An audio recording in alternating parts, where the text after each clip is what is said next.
I would start the meeting, so I'll introduce it. I'm still just seeing myself here, but let's see. Let's call the meeting to order. This is the City of Essex Junction Development Review Board meeting, special meeting on Wednesday, June 3rd, 2026. The key being some folks weren't available at the normal meeting times.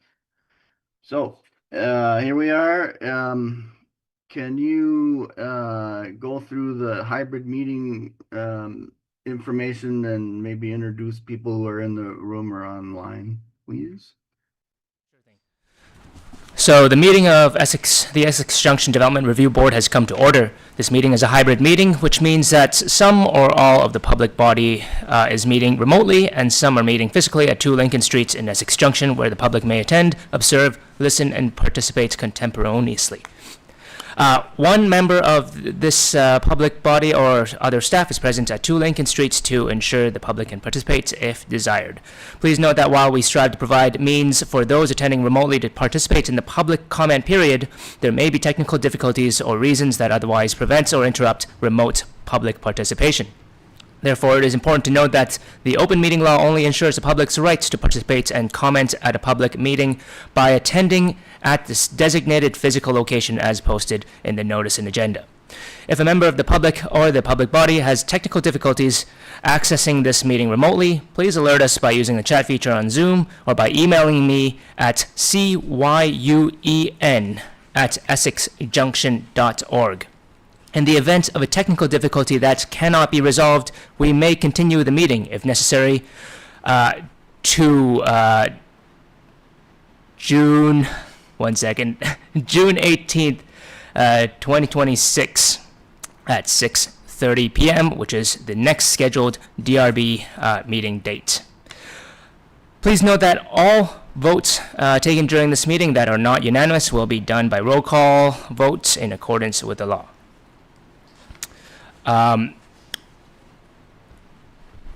We should start by taking roll call attendance for all members of the DRB participating remotely, so it's clear who is here, and so that we know you can hear and be heard throughout the meeting.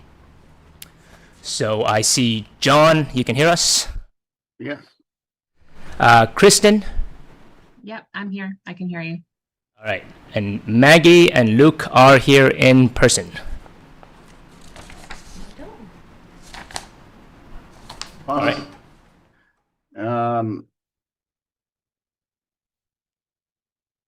Just on the, all right, so any changes to the agenda? That's item number 1. I would recommend myself that we do items B and C first, because I have a feeling those will be very quick. And then that will line us up for getting back into the 60 Old Colchester Road, which will probably take the rest of the night. Do I have it? Is there a reason why we can't do that? Do we have people from the items B and C present in the room to make their presentations? Yes, Gabe Handy is here in the room. All right. So I would like to change up the agenda. Do I need a motion for that, or do we just do it? A motion.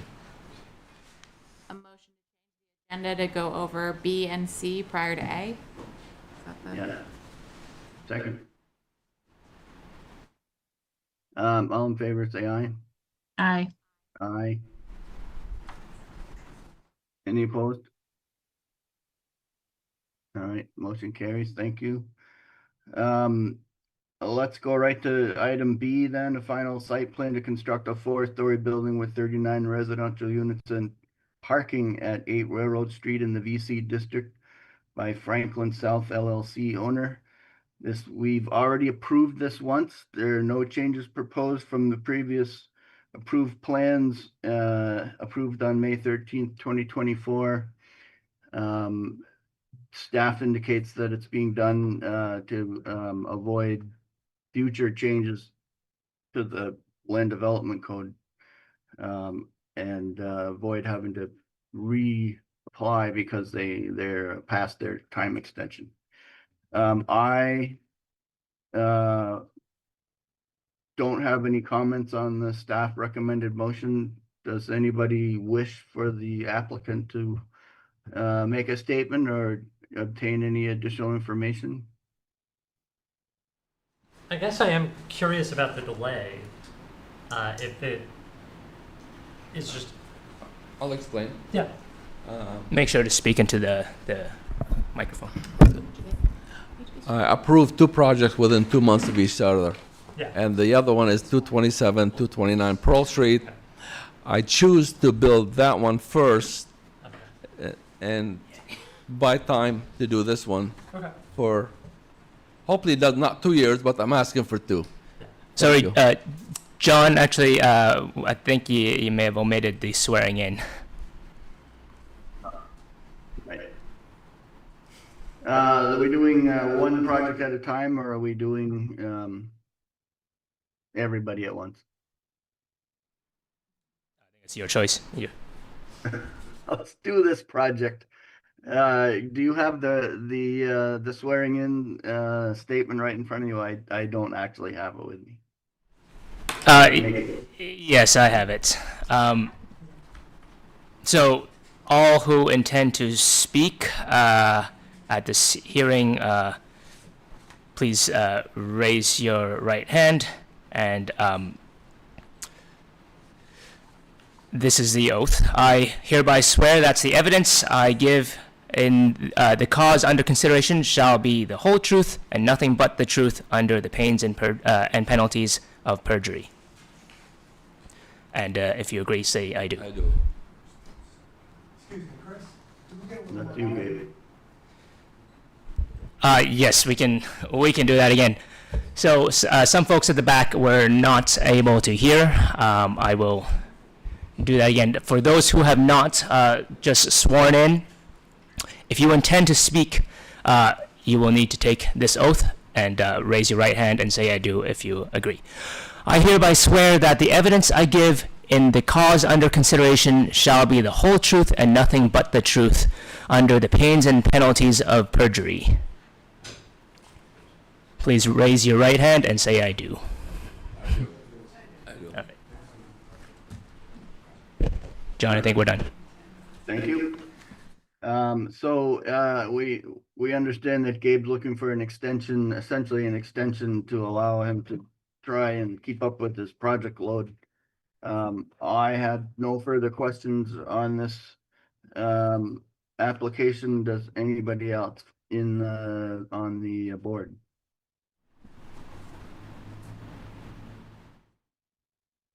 Is there anyone in the audience who would like to speak to this particular 8 Railroad Street project? Anyone online wishing to speak about this project? All right, I'll close that. Is there a motion to approve this per the staff's recommendation?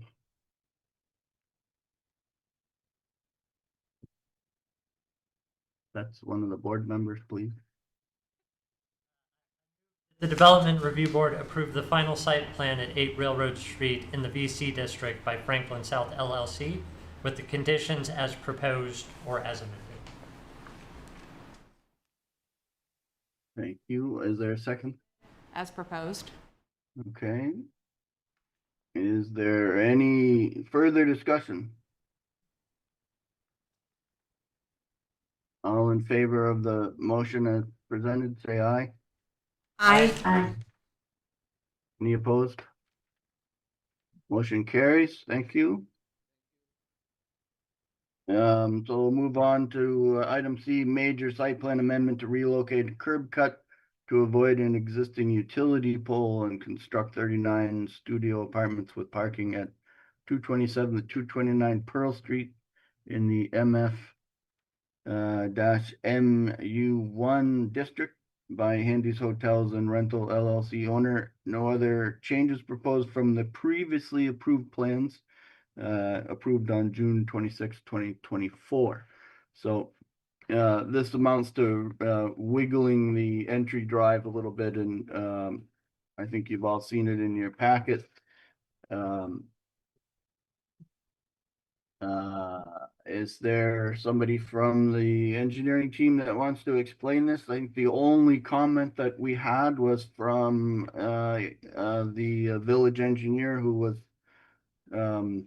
preferred the 90-degree entry. I note that with this traffic pattern and on a divided highway, all traffic will be exiting to the left, so you'll be you have a, for what that's worth, you aren't as much paying attention to the angle of traffic. This is more of a merging, but it's only 10 degrees, so I think it seems fine to me. Would the applicant care to provide any additional insight? Do you have anything to mention? I became aware of it when I returned through Chris, that when they did the survey to repave the Pearl Street, that my engineer missed one of the poles. It was right just about in the entrance to the building. It was been corrected. I think his driveway got shifted down maybe 5 feet or 7 feet, if I understand. So that's the only correction was missed by the engineer, and I'm glad the city engineer caught it.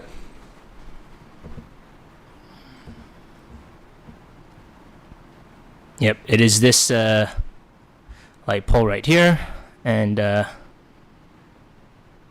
this shift in the driveway would address that. It did require some moving around of the parking spaces, but there will still be enough parking. My understanding is there's no loss of parking spaces or other than adjustments necessary to accommodate the slightly reconfigured curb cut location. That's correct. Okay. Anyone else on the board have a question for the applicant? I don't know if this is for the applicant or more so for Chris, but I feel like there's been talk of the, like, sorry if I get the name wrong, the transit, like the development being done on Pearl Street.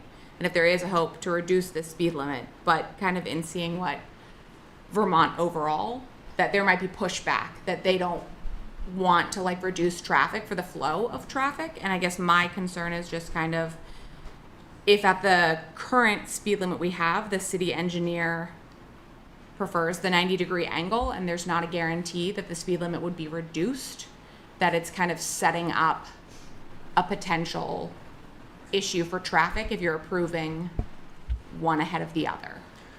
So the city council has actually already approved the Pearl Street's multimodal improvements. There are some lingering pieces about that project that they still need to review and provide direction on, but they have already endorsed the scoping study, which calls for a reduced speed limits over here and an addition of a shared use path. So I don't think that piece is in flux. It's a Class 1 highway, which means it is in the city's jurisdiction to choose speed limits. The city cannot drop the speed limit below. There's a statutory limit below which the city cannot go without special state approval. But we're fully within the parameters of what is allowed by state statute, and the city council has already elected to make this change. Okay. So that it's already 30 along most of that stretch, or much of that stretch, and it jumps to 45. I forget exactly where, after the traffic light at West Street, right? And So this would just And, extend this would 30. extend the 30 mph. The proposal is that extends the 30 mph speed limit farther. Does it go all the way to Susie Wilson in that? Yes. And personally, we've approved a lot of housing along that stretch, so it's probably fair that people slow down a little, especially if there's a additional pedestrian or bike activity there.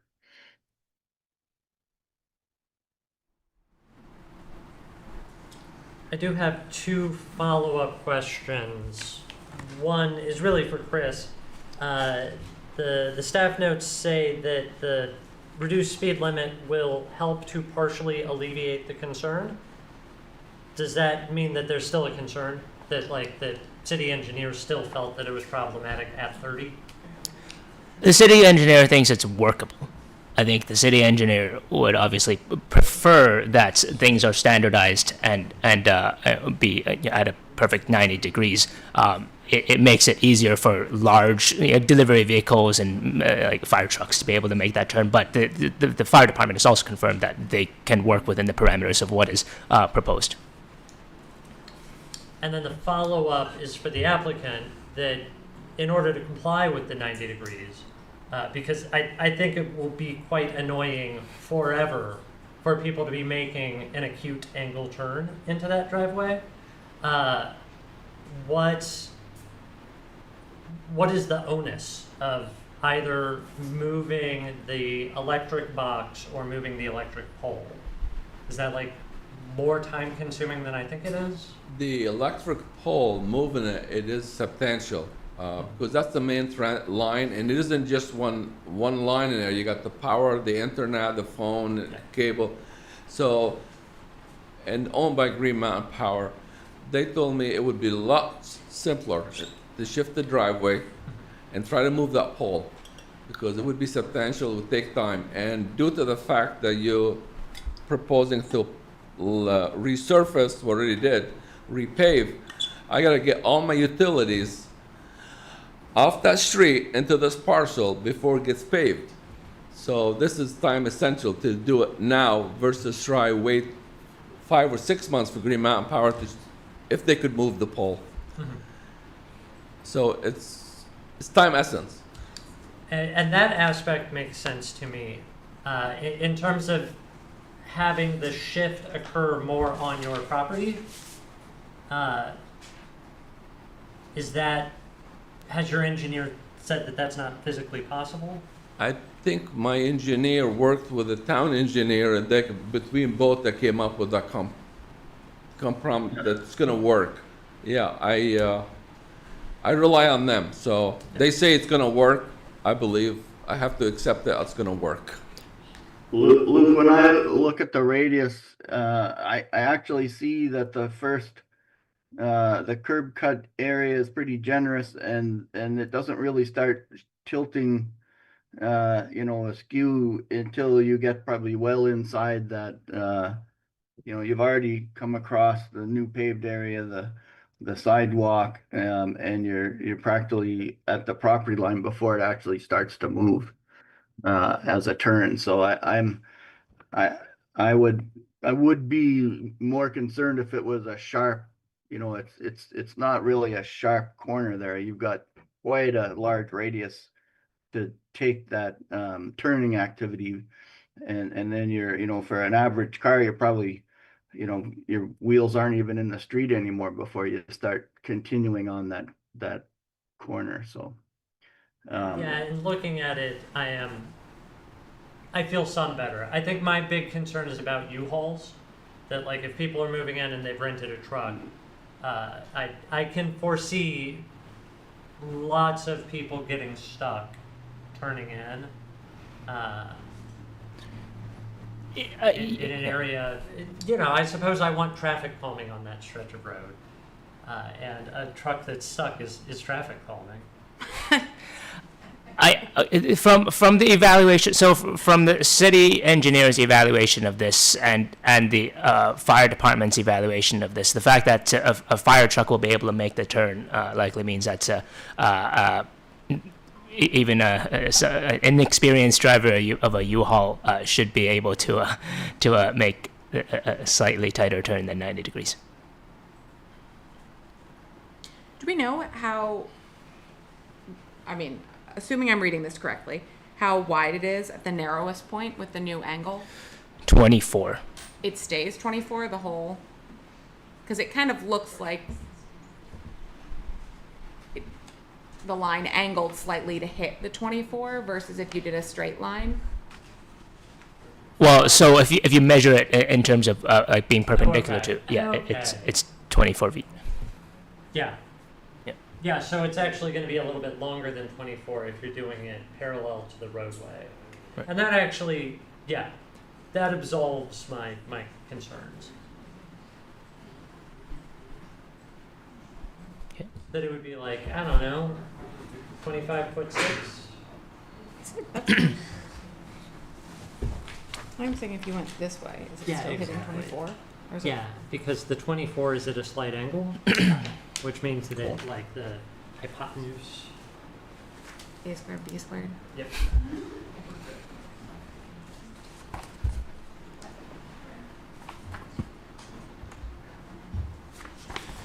All right, anybody else? In the, Online has his hand up. oh yeah, okay, Raj, floor is all yours. Thanks, appreciate it. Just a quick question. I think this sounds pretty innocuous and this is more of a curiosity, and it's probably a long way off, but there may still be intention or hope one day to remove the divided highway portion of this road. Would this be at all a problem if that came to pass? Understanding apartment buildings last for decades, not just. So in 10 or 15 years, if we do find the wherewithal and the community grows enough that we want to remove the tree median, would there be a drawback to this? Would this be a hindrance to doing that? Would there be any concerns around that? I'm not trying to find anything wrong with it. I'm just genuinely curious. I think so that the city engineer is aware of the options of what may occur here in the future. One of the options that have been considered is the removal of the median, and I think it was written into the previous reports that is still a long-term vision that should be considered. So I think he's aware of that. He has not raised any additional concerns with this. I would say that if the angle is any steeper, this that is something that would require more attention.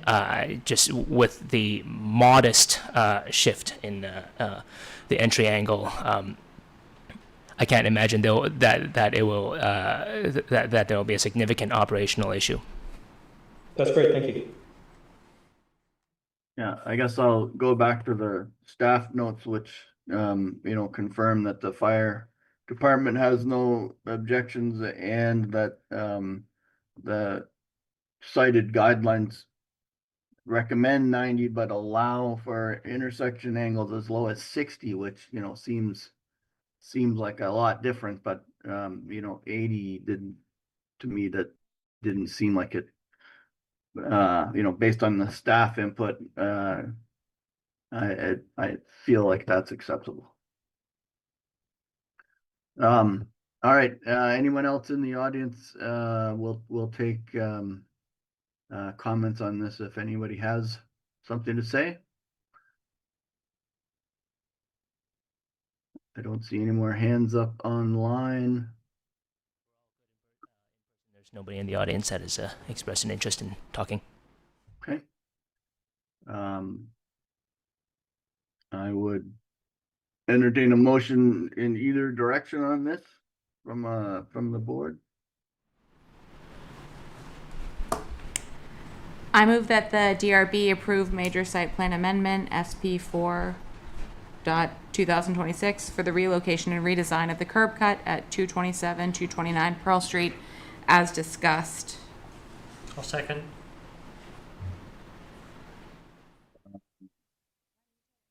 I guess Feel free to then, discuss yeah, I them. would just say with all the staff recommendations, right?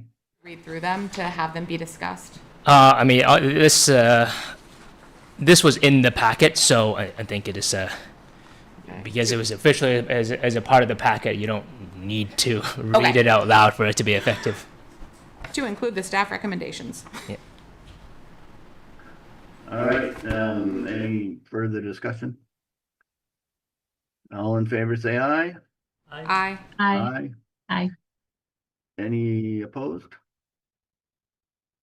Motion carries. Thank you. Thank you, Gabe. All right, so now we're up to the main item on our agenda tonight. Approve the minutes from the 21st. Lost. I don't All right, want us I to, like, missed the 6 minutes. months from now, have to find. They were so short.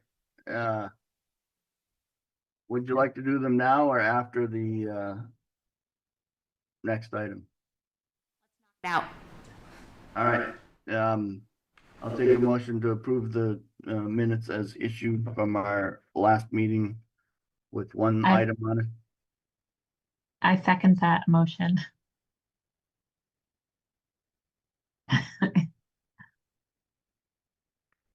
All right, any further discussion? All in favor, say aye. Aye. Aye. Aye. Aye. Any opposed? Motion carries. Thank you for reminding me.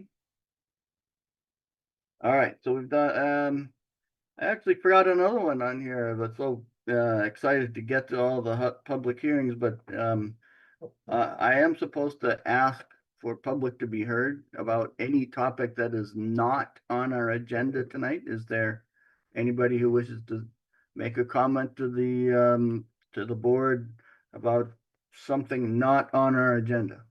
Now's your chance. See no hands on the line. Is there anyone in the room? No. All right, we're gonna move on. We're doing the continued conceptual review for planned residential development with 3 duplexes and 8 single-family homes at 60 Old Colchester Road in the R1 district by Sterling Home Properties, LLC, agent for Louis Calange's owner. This is a continuation. I still think I need to swear in everybody who is intending to speak on this motion tonight. So, Chris, if you'll do the honors one more time. For all those who intend to speak on this topic, please take the following oath. Raise your right hand. I hereby swear that the evidence I give in the cause under consideration shall be the whole truth and nothing but the truth under the pains and penalties of perjury. Please say I do.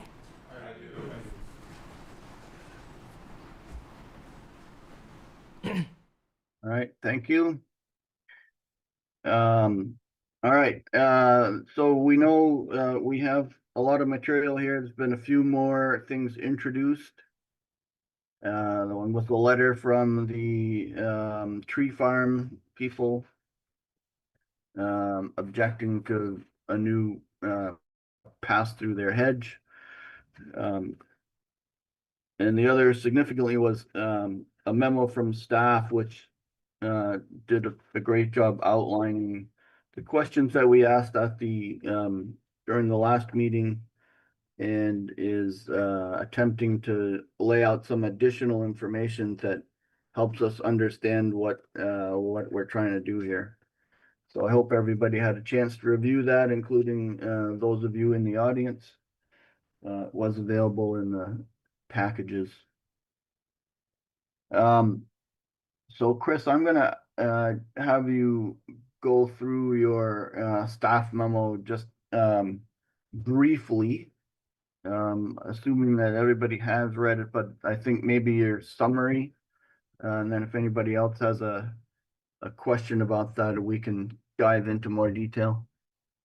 We did have a couple of main questions as to how the land development code was to be interpreted and applied to this particularly the density question surrounding the number of lots per unit. Okay, yeah, I can go over the summary, and obviously there's additional details in the memo itself, but I will focus just on the summary. So the first question was about sewer cost sharing and whether or not the city intends to contribute to the cost of the sewer extension. The city, at this point, does not intend to contribute to the cost of the sewer extension. And the developer is responsible for all costs under the LDC and establish city practice.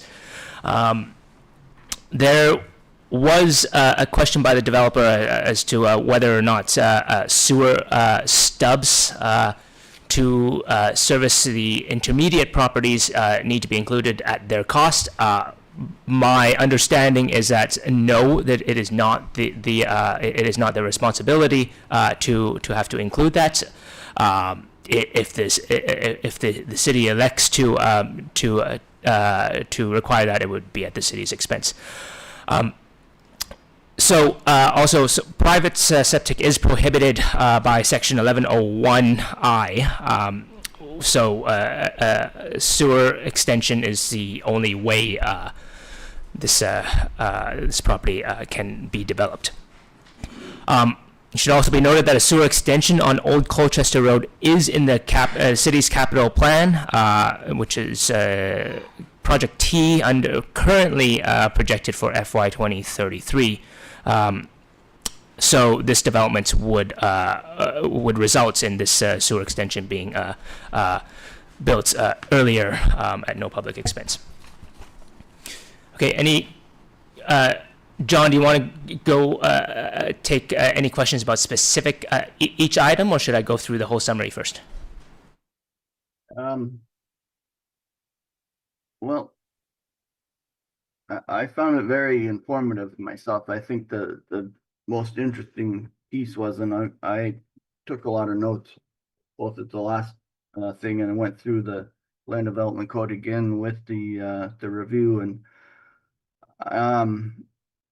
I guess I had a couple of points that you can choose to pull from, but one is the underlying R1 district information, and then what specific things were allowed to provide waivers or to change.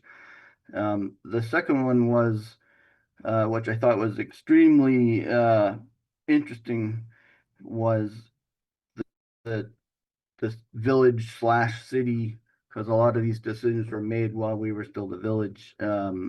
How we've handled this in the past when we tried to figure out what the allowable number of units to be built would be, and what would be the number of units that could be built if it was traditionally subdivided.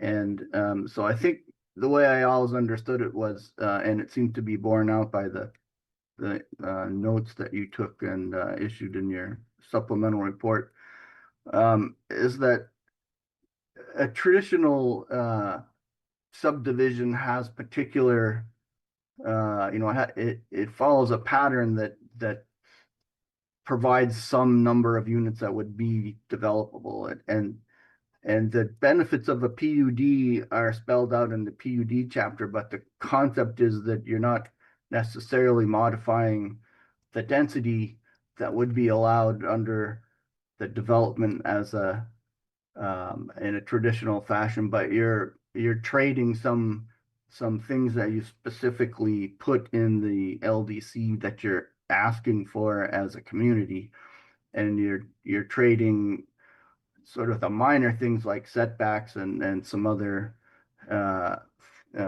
items to get those benefits, superior design included.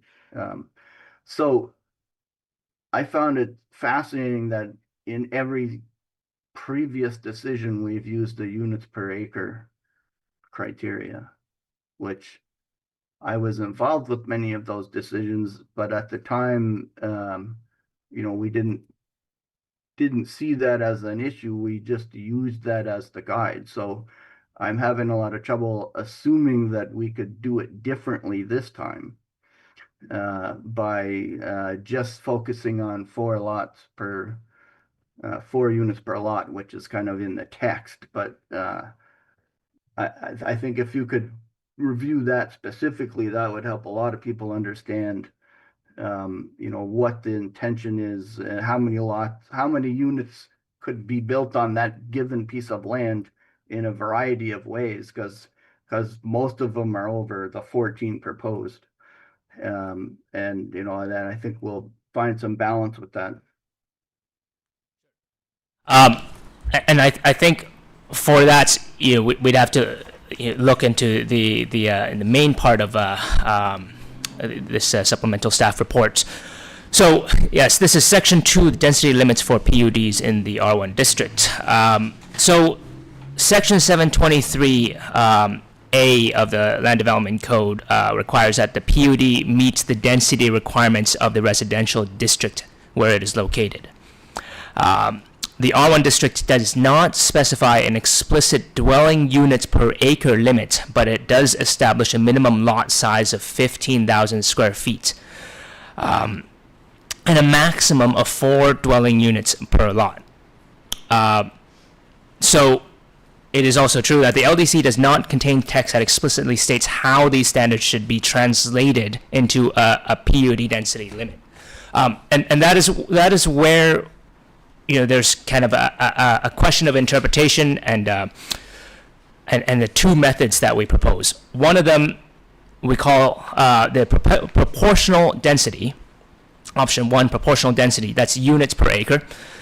And option 2 would be a per lot standards being applied directly. So just going over the proportional density method, under this interpretation, the applicable PUD density limit would be derived by dividing the maximum units per lot by the minimum lot size expressed in acres.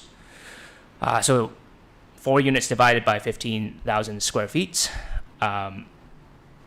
So yeah, 4 units per lot. We're talking about 15,000 square feet minimum lot size per lot. That turns out that is equivalent to 11.6 dwelling units per acre as the maximum. So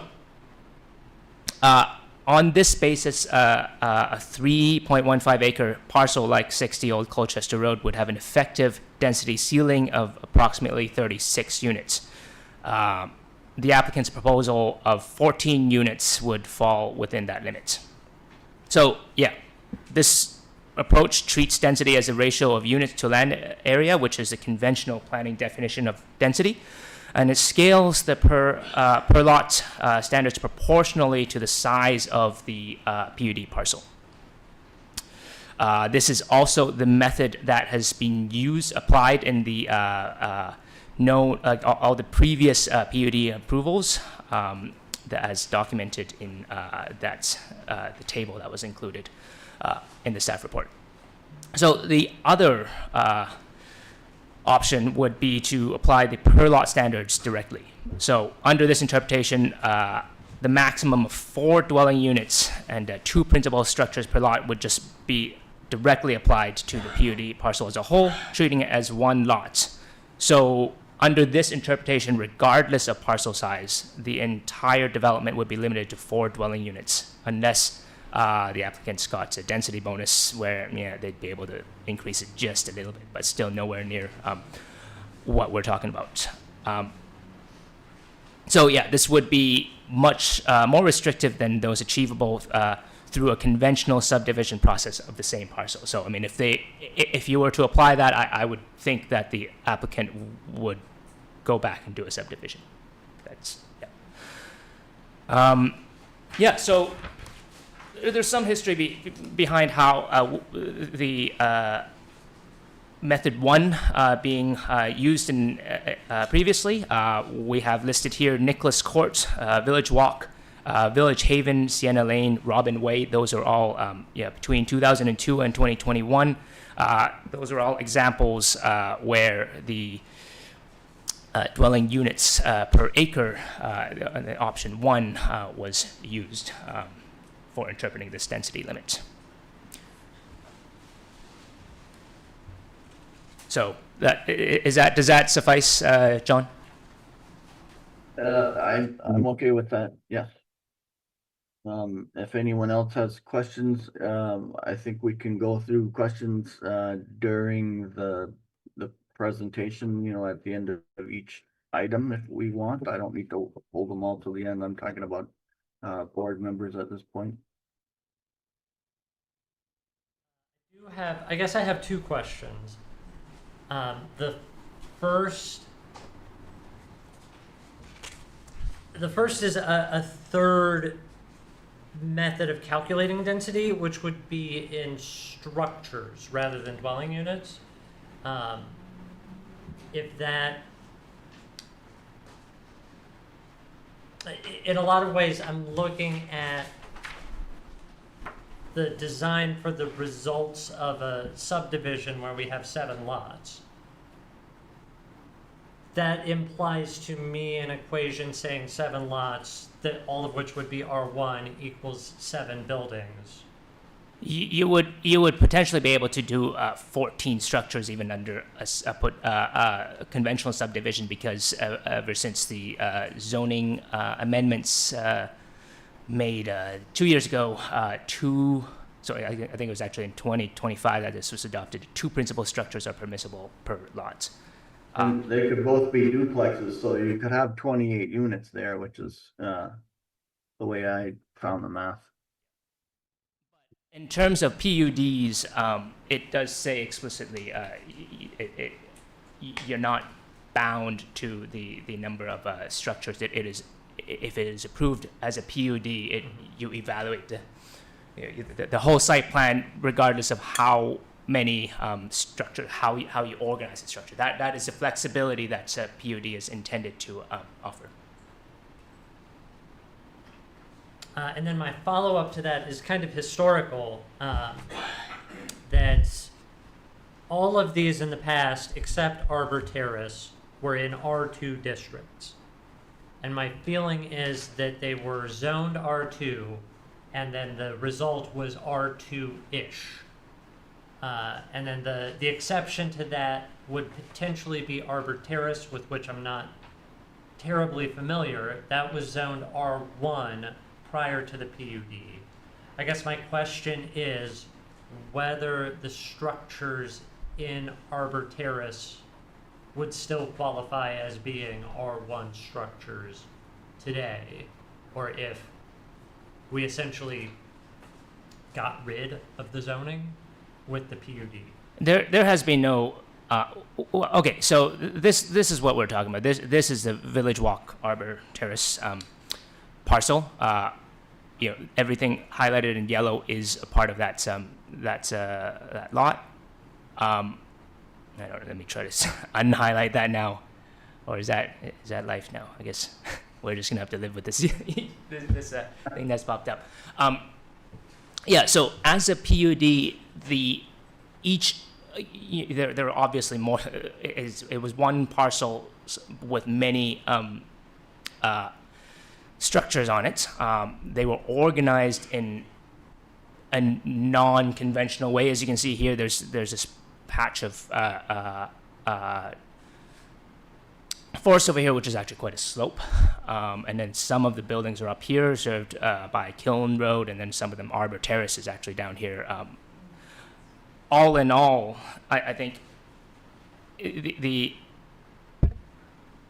relevant portion of this is how many units were approved there, based on how big the parcel was.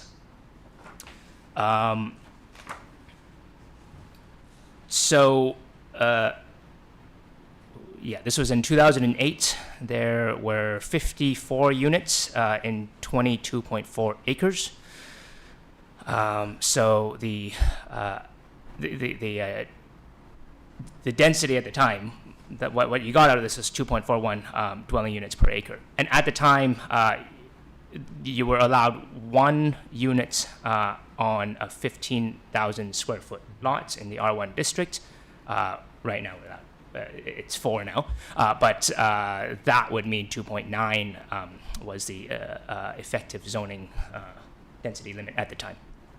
Okay, does that answer your I'll question? say that with the giant slope and the power lines going through there, it's essentially unbuildable. So the density without counting that area is actually similar to the rest of the R1 everywhere around it, which those are all older conventional R1 lots with like one house per lot, maybe a garage structure. So I would say that the density is a little skewed on this. You know, they probably would have tried to put more on there if they could work around the slope, but it ended up being nice. It's a mixture of single family homes and duplexes. And they were I know that neighborhood well, and it's fit right into the surrounding areas quite well.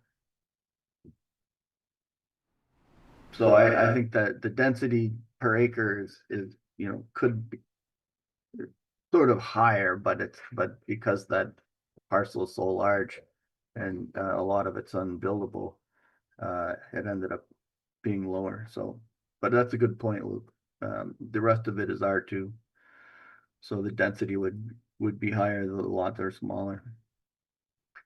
All right. Anyone else with a question on the board on that point?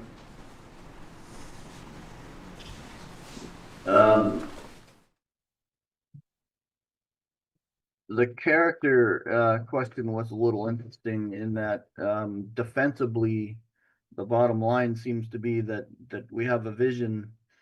The vision is being eroded by our definition of what large means. And you know, the largest lots we recognize are actually the 15,000 square foot lots, coupled with the notion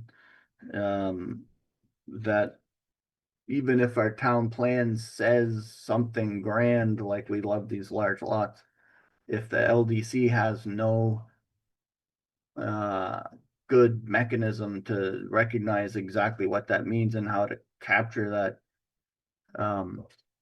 in detail and give somebody a way to measure against it, you can't really expect it to hold up in court. So there's a vision there with it sounds like it's already been challenged as whether or not you can use that vision statement to justify a subjective decision. Is there more you want to add to that, Chris? I mean, not really. I think you summed it up well. Just straight out of the summary, I would say that the preserving existing neighborhood characteristics language in Housing Goal 1 of the Comprehensive Plan does not have the specificity required to support a denial or conditions, because there has been, the courts have long held that plan language has to contain defined standards to carry regulatory force. There are sections in the LDC that refer to neighborhood characteristics, but it is applied specifically to one thing at a time. You know, we're talking about, like, there's a section about whether it's about massing or heights or design. Like, as long as it is specific about what you're comparing, then that is useful. But just generally, you can't just use that as a reason for denial of conditions. But having said that, design compatibility can be evaluated through objective standards of the section 618 and 723C.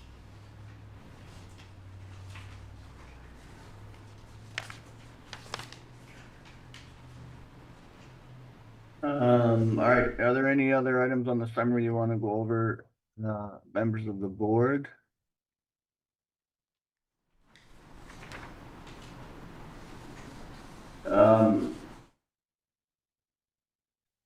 I forget exactly where we left off in our, we had a lot of discussion coming from the audience. I may open it up to the audience again before we come back and close on the DRB group. And I can't see anybody in the audience, so you'll have to invite them up to the microphone for me, Chris.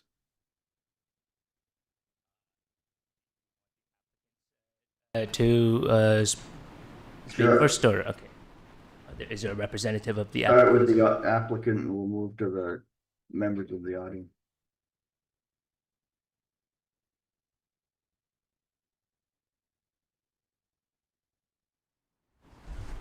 Colin Frisbee, the applicant. I'm not sure the question before us. We think the supplemental staff report kind of makes sense. If there's other questions for us as people weigh in, we're happy to answer them. But the supplemental staff report made sense to us. No further questions at this time, but happy to answer others if there are other questions for us. And I'll just remind the board and the rest of the folks in the audience that this is a conceptual review. This is where we try and give some direction and some clarity to, if we think this is going to meet the land development code or if not. And it's by no means a final. They still have to go through the preliminary and a final hearing on this, so they're just getting started. It's like the concept really that we're talking about.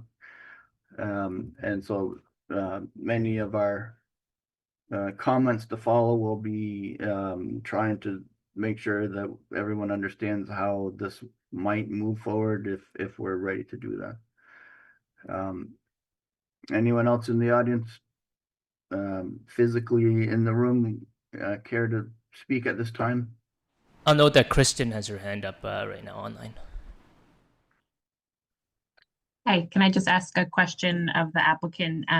Now that the tree farm is not willing to allow the crosswalk from the development, what was your plan? And sort of a two-part question. This might have to do more with the city. Since the city is not since you're saving money because they're paying for the sewer, would the city be able to help with like traffic calming and maybe a crosswalk or improving the current crosswalk in that area? Sorry, so is that directed to the applicant? Well, I mean, is it fair to say that the tree farm has denied the applicant's ability to put that crosswalk there? Okay.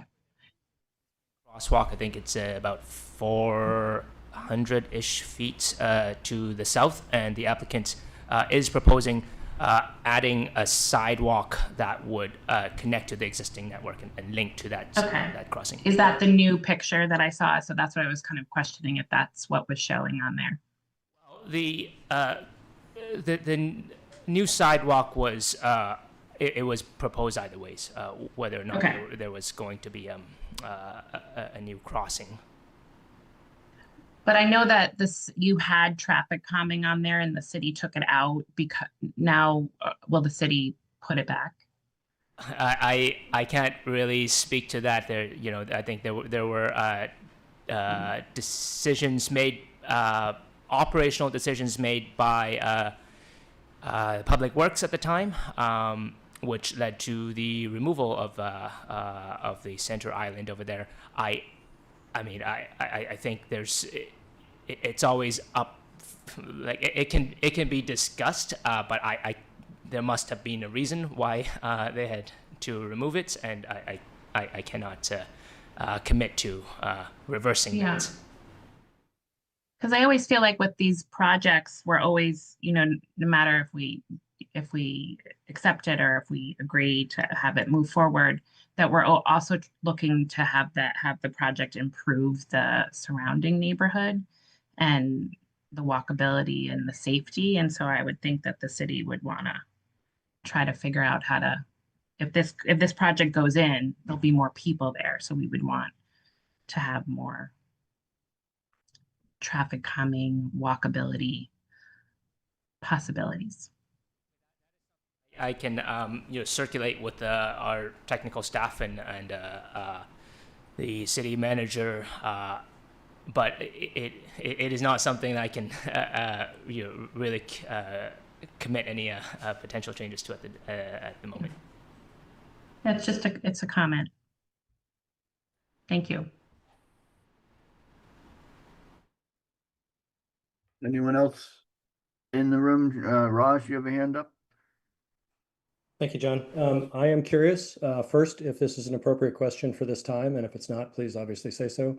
I'm curious to learn more in a very brief way about the concept of where the crosswalk was originally proposed to connect to, and is it the tree farm management group that, or what entity, when we refer to tree farm, was saying that they didn't want to participate with that? But if this isn't the right time to ask that question, that's also fine. I think it'd be pretty easy for me to answer that. So the proposed crosswalk was was to be included with this this PUD is as shown on the screen right now, right at the entrance of the PUD. And then the existing crosswalk is about 400 feet to the south. This is what it looked like in 2017. This is what it looks like now. The sidewalk would link down to this crossing. And yes, we circulated this. So staff had reached out to the tree farm management group, and they did not want the additional cut that would be required in the trees for this new proposed crosswalk. And yeah, they like the kind of continuous vegetation over there, and to channel more of the crossing traffic further to the south. So that's where we stand. Would it be typical for a project like this, of this scale, to have the amenity to reach the city's amenity? Would that be a normal expectation? Would that be a normal ask of the DRB to provide that sort of access? I think based on the extent of the connectivity push and language in the LDC, that we would be absolutely within our rights to ask for that. But I'm not sure that, my question would be, is the tree farm as an entity, is it a municipal entity of some kind that would be interested in cooperating with this kind of thing? Or is it a private entity that has control of that land and we can't really tell them what to do? So I know it's got a number of, it was a state and a town and a city thing. So I don't know the politics of who gets to say what, but certainly pedestrian and bicycle connectivity is massively important to what we see ourselves offering as a community. And to imagine that somebody says, no, you can't come onto our and tie into our, it feels like it's antithetic to the idea of what the community as a whole is trying to achieve. But I'll defer to staff and the municipal leadership to make that happen, if we can make it happen. I guess that's the crux of my question as a resident. I'm wondering, I guess I'd ask the DRB to look into that a little more. Who really has the purview? I'm speaking as a resident. Who really has the purview to make that decision, and whether that would be a normal request of, agreeing there's a 400-foot walk down to another crosswalk that can still access the same property. And this ask would be to ask them to adjust an amenity on their own property by removing trees. I get that. I'm just surprised that that it's complicated with that property, I suppose, but I'm surprised that was something that could be done. So thank you. I would also just mention that if you think about this in the long run, if there are to be future changes along the old Colchester Road corridor, there will be additional needs to cross the street and desire to reach the tree farm as a recreational facility, and you probably wouldn't be adding a crosswalk at every new development. I mean, if the sensible places to have crosswalks would be kind of spaced out in a reasonable fashion in the long-term future. But if this is what is likely to happen in the short term, I mean, that is a rationale for having the crosswalk right in front of it. But since it does cross into the tree farm parcel, just if it was a private parcel, it would be completely up to the landowner. And in a roundabout way, this is tree farm is a public property, but split between the town and the city, and managed by the management group. I think they do have say in what they can allow on that property. And I suppose the city council and probably the select board, in a roundabout way, also has sway over what can happen there.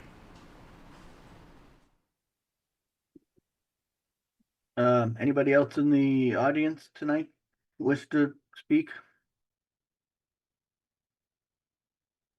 David Holton, and I'm here with my wife Michelle.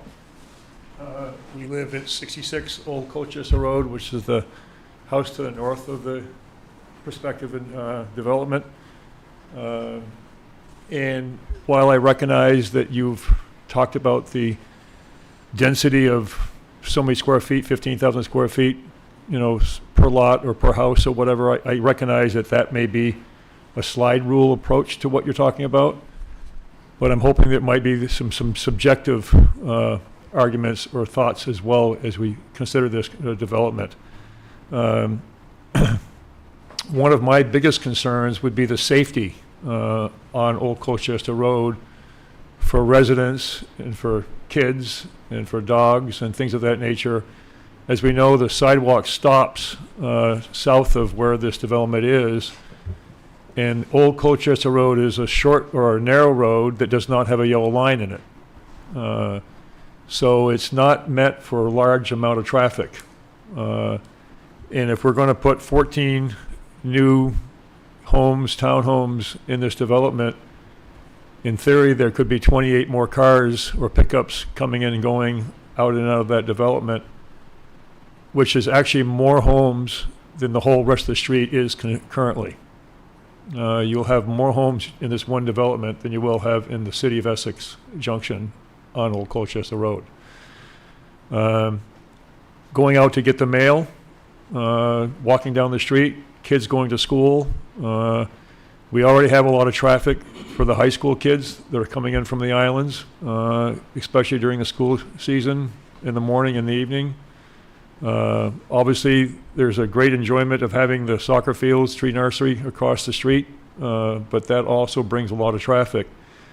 So adding another 28 cars onto Old Colchester Road, I think, is a lot of cars. There has been some talk about connecting to the sewer line. The rest of us on our street do not have sewer. So there would be a discussion about whether we all get sewer connected from this development as well, have that ability. We'd like to have that discussion with you all and find out what those possibilities might be. From a personal standpoint, as you may know, if you've driven down the street, we live to the north of these houses. We're on a little over 3 acres of land with one home. And if you have this kind of density on 60 Old Colchester Road, all the kids and those kind of things are going to play in my backyard. The dogs are going to poop in my backyard. And I just do not have that happen, quite frankly. So one of the suggestions that I would have is that we would impose a stockade fence between 66 and 60 Old Colchester Road, so that we can still enjoy our privacy and our solitude that we've had for 41 years of living there. Obviously, an 8-foot high fence would be large enough so that we would not hear the noise or not see the housing, and it would obviously keep the kids and the dogs in their neighborhood or in their house, not in mine. We would also ask there might be some screening so that you don't just see a complete white fence down the road or down the property line, some cedars or whatever on our side, and probably the people on the other side would like that too. We will gladly maintain those screenings on our side with fertilization and watering and grass cutting and all that stuff to make them look nice.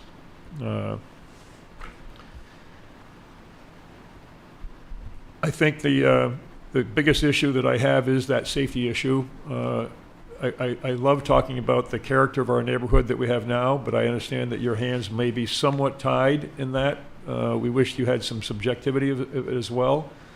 Putting 14 homes on 3 acres when we all have, large lots as it is now. It's one of the few areas left in Essex Center, city of Essex. I still call it Essex Junction.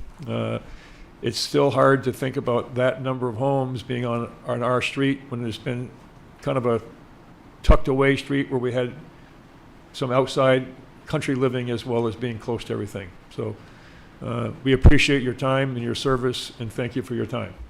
Thank you. Thank you, Dave. Anyone else in the audience?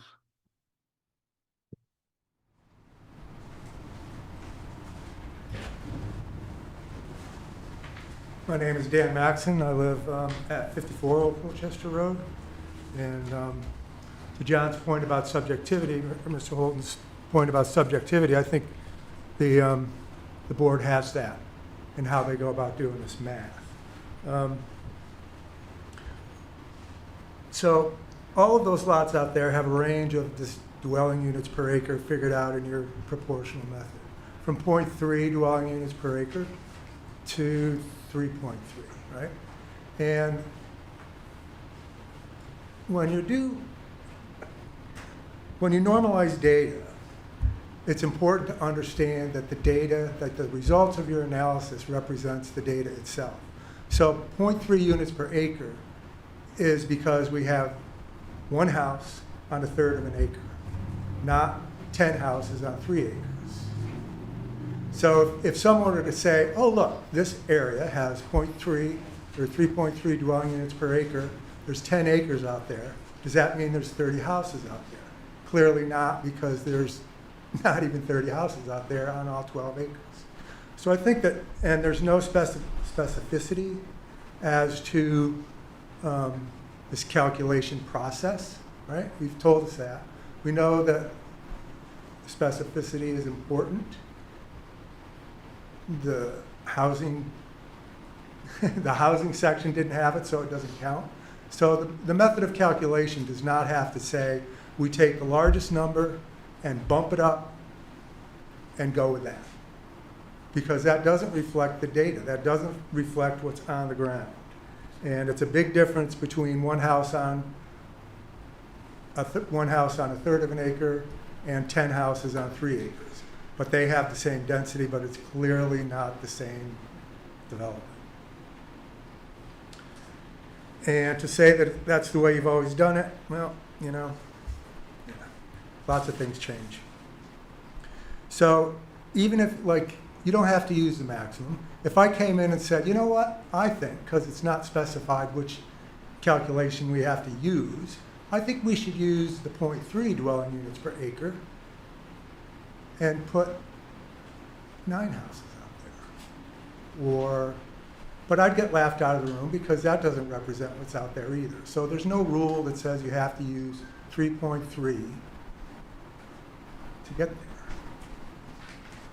Well, is that clear? I want to make sure we're understanding this, because numbers get hairy.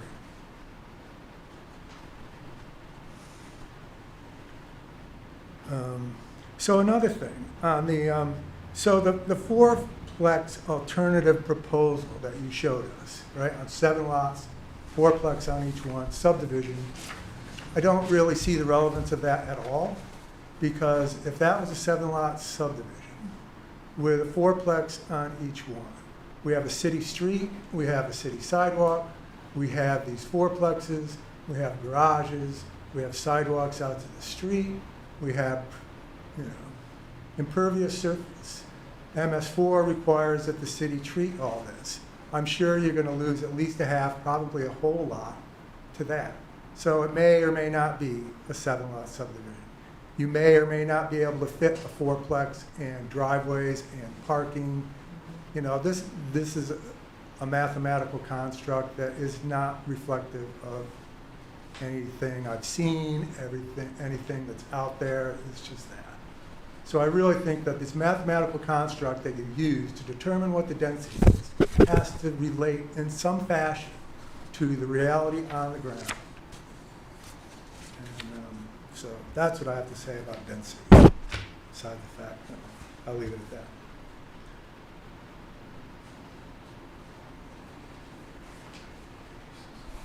Just going through my notes and making sure I covered the things that I want. Yeah, I don't know.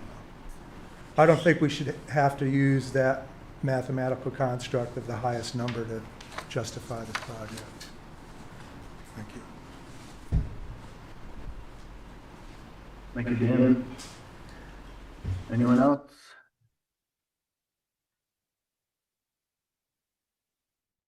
I'm seeing no one. There's a hand up.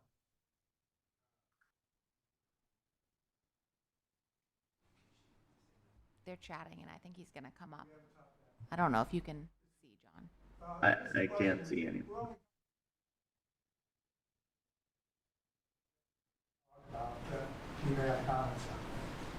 I think this is overall comments on the project. Is that right, John? Yeah, but if no one's sitting in the chair up at the microphone, it doesn't count. I can't hear it, and neither can the recording. So I was under the impression that we were specifically talking about density because there are other pieces of the report that Chris had not gone through yet, and I didn't want to comment ahead of what the board speaks to because you may answer my questions. So I guess the question is, are we strictly speaking to density, or there's other aspects of this project that we discussed at the first meeting that are worth revisiting that you haven't gone over this yet, or maybe you have? We'll take any comments that you wish to make. Then I'll go back. I'll go to the top of my list then. So the very first thing in your report, you go about the background and you listed 3 items. There was one other one that was specifically was a big topic of conversation, and that's the sewage, the requirement for sewer. Now I know, Chris, you weren't here, but we were told repeatedly that this was a water quality issue, and that it was the responsibility and the decision of the water quality superintendent. And he was going to continue to look into the basis for that decision before this meeting. Then Monday, following up that first hearing, Chris, you may recall I came into the office, the vestibule, because you wouldn't invite me into the office. And Mike told me that it was because of the MS4 permit and that there would be a report in the packet from the water quality superintendent. Now, I got my packet and I don't see that report. So I'm wondering, what was that? So it is covered in section 1C, our response to this. We did more digging into the origins of the sewer requirements, the sewer connection requirements, and we found that since the first version of the current land development code in 1992, this requirement has been directly in there. We have, and to us that makes it crystal clear there has been no change to the regulations as regard to the need to connect to sewer since 1992, so we have not explored it further. Yeah, I read that. Yeah. But I also recall that the conversation was very specific about the basis of the decision and that it was a water quality decision. And I don't see anything in here that that backs up that statement. And that's important. Because if it isn't, I mean, it's not an MS4 decision. It could not have been. And these guys told me. I spent days researching MS4. Yeah, I don't have any further comments on that. This is the results of our investigation is fully in this staff report. Anything we mentioned in person, if it was prior to doing the full research into it, may not have been fully accurate. It was not fully accurate. I won't give the may. It was not. All right. So one of the reasons that the last hearing was postponed is because water quality superintendent wasn't in town. Is she in town tonight? Water quality superintendent is, I believe she is, but she was not requested to attend this meeting because there were no specific outstanding questions from staff that we needed addressed. So, I want to then talk to the PUD a little bit. So, another item in there that was talked about is land use intensity transition. I don't see that in the proposal. Certainly the land use intensity is very different from this proposal to every other lot in there. So I don't know how the design review board typically handles that transition. I was talking about screening, massing changes, stuff like that. There's a lot of mature trees on that lot. Some of them probably in the setback, some of them certainly not in the setback. They're going to have to be cleared around the edge. So I want to make sure that whatever proposal comes forward has that intensity transition available. Mr. Holton covered his lot pretty well. And the sidewalk and crosswalk to the soccer fields, I was going to raise that, but thankfully I don't have to. The PUD section of the code also talks about other benefits. Now, it appears that these benefits are aimed directly and wholly at the people that live in the neighborhood, right? So you put in this walking path in the setback zone. That's not really public. I can't go there, can I? So what staff had recommended is that the walking path around there should be if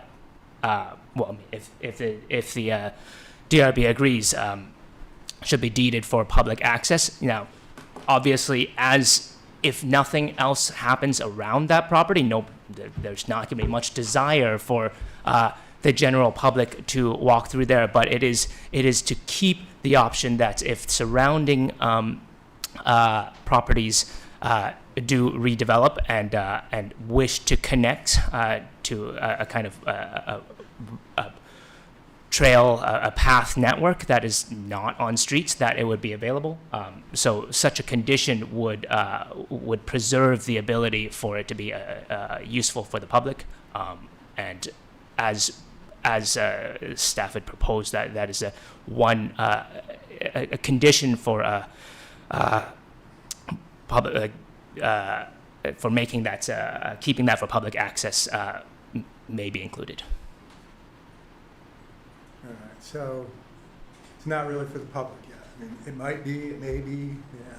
Well, I mean, it really depends on surrounding the surrounding properties and if they have an interest in connecting to it. But I mean, like if all right. And it would be for the public. Like you would be allowed to walk through it if that condition is included in the DRB's decision. It's just whether or not you would want to, because it doesn't lead anywhere at this point. So it's the purpose. I guess that's the other question. So then along those same lines, and other aspects of a PUD and how they might or are expected or anticipated to apply to the general public, open space, recreation opportunities, is that in the same way, or is Is that is that another PUD checkbox for the residents of the development?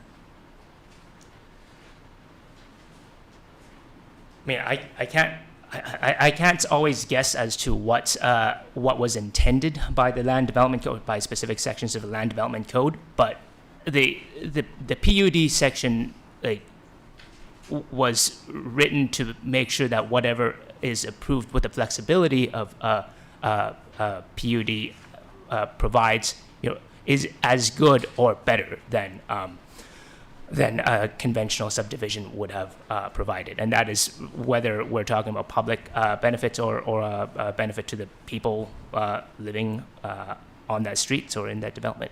Okay. And then open space and recreation areas again. I don't really see that in this proposal. I see a large piece of stormwater infrastructure in the middle of the development. PUD talks about recreation, it talks about tennis courts, it talks about pocket parks, it talks about bicycle paths, it talks about many, many things that aren't here. And some of the things that are here that apparently make it eligible for PUD or, don't ring with the public. I mean, nobody's going to walk past the access to the soccer field from city proper to go walk a setback in somebody's backyard to go look at the train tracks. And I don't see open space. I mean, the stormwater infrastructure is just that. Superior landscaping is another thing that the PUD requires. I don't see that. Again, we get to the transition zone, there's nothing. There's a bunch of street trees. There's some little shrubs around the house. The open area is not landscaped. The recreation area has no amenities, it's not landscaped. That lot will be less landscaped than it is now. So I don't really see superior landscaping involved in this project either. The stormwater infrastructure is a flat spot in a 3 feet deep hole with a ring around it, with a mound around it. And that doesn't strike me as a good recreation or considered to be open space.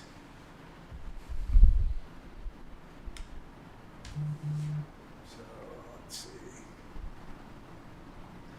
And I'm just gonna, I know it doesn't count because it's not countable, but I go back to John's earlier comment about the purpose of the vision of R1 for large lots. That's what we have, but this is not that. This is just so many things that are not there. And I'm not saying that it can't happen, but it seems to me that there's other ways that the density can be calculated besides taking the most dense property, which is one house on a 1/3 acre, and applying that blanket to the entire development here. Thank you. I don't envy your decisions. Thank you, Dan. And I just want to say, Dan, that you bring up excellent points, and I will have a whole list of things as we go through the PUD requirements, many of which we don't really see on the drawings yet. So in concept, I think the big questions on the table right now are, will the city allow the density to occur in this parcel that makes the rest of it possible? And if the answer to that is no, then we're all going home and it's done. If the answer to that is yes, for whatever reasons, then there's still a long road ahead for the applicant to show that they meet all the bars and all of the statements that are in the PUD requirements. So I don't want anyone to lose sight of that. I think we're not seeing them, but I think they're looking for our guidance on, if this is possible, what are you looking for? So it's good to get that out on the table. I'm glad you brought all of those things up. They're in my notes as well. And I'll see if there are any more questions out there, any more comments. Anyone else?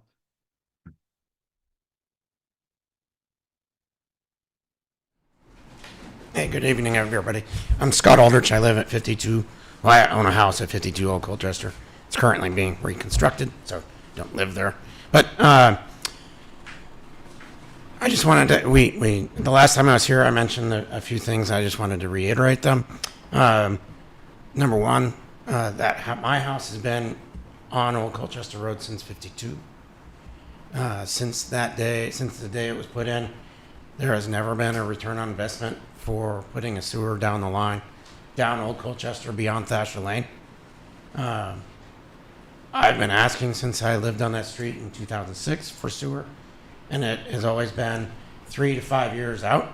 It will continually be 3 to 5 years out. So if you say that it's on the 2033 plan, next year, it's going to be on the 2034 plan. The sewer to go down Old Colchester Road to take care of 5 or 6 or 7 homes is not there. So yes, you could bring in a big development and get a developer to pay for that cost, but this is really a cost that the city ought to be bringing in. That is something that they did when the sewer went in. You did Indian Acres, you did all the other developments all at that time, and offered it to the residents to connect or not. So from my perspective as a homeowner, I believe the city is obligated to bring the sewer to the closest right-of-way, which is Old Colchester Road. And if that is not going to be the case, then you should be continuing to approve requests for septic, because you just approved my request for septic to replace a cesspool or cesspit 3 years ago, when I spent 40 grand to redo that instead of connecting into sewer that is never coming down my street. So this huge monstrosity is the only way to capitalize on the investment of dragging down or having a homeowner bring in septic or sewer so that they can make the property worthwhile or get profit off of his investment from however long ago. So my big question I did not see in the reports coming out was, has the city attorney weighed in on whether or not the city of Essex has the ability to sign off to say no or to say yes on a septic plan for 60 Old Colchester? If that's the case, I'll say it again like I said last time. I'll buy the place, I'll put a big house on it, and I'll live there, and we'll have septic, and it'll be nice. And it won't destroy the character of that street. Right now, I can't fit my cars into my garage, so I need a bigger place.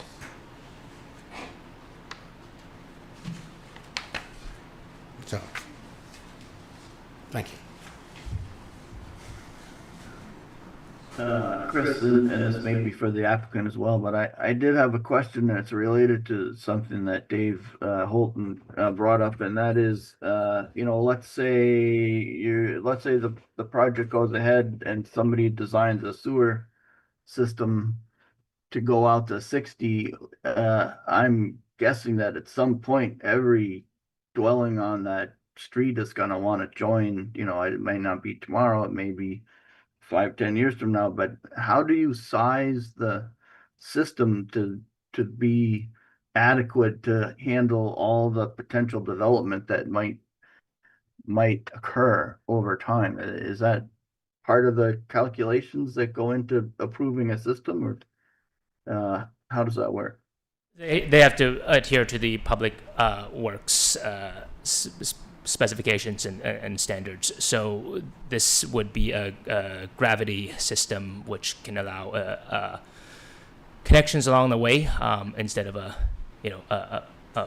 force main system that's that would be more difficult to add to the middle. So in terms of sizing, it's just whatever is in the public works specifications, and that already takes into account additional connections. Okay. Anybody else?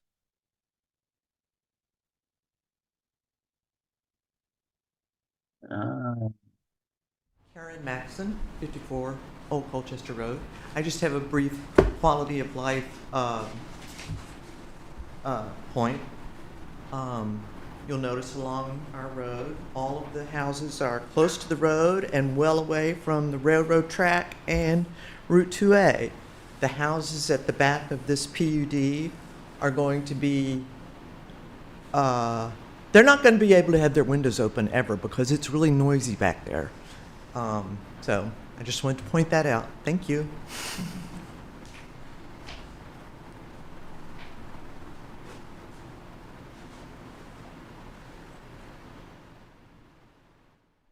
All right. Last call. Anyone? Anyone online? I guess we can call the public hearing to a close and discuss on the board.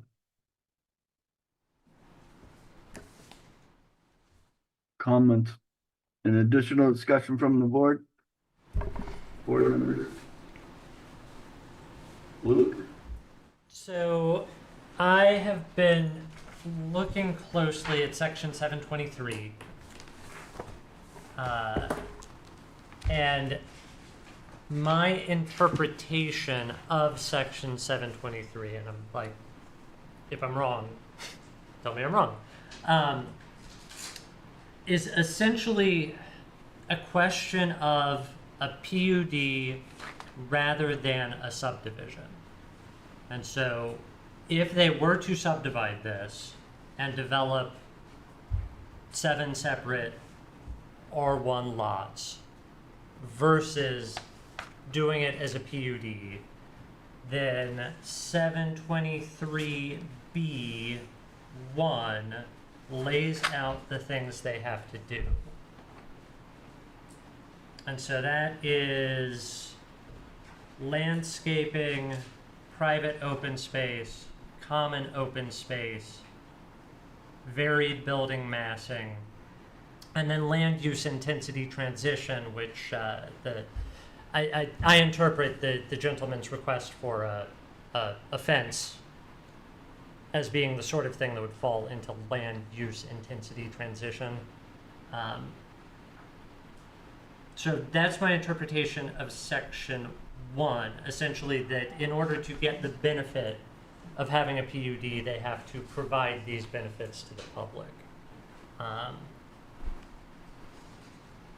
And then if we find, and then section 2 there is the provision of public open spaces being a requirement of a PUD rather than a subdivision.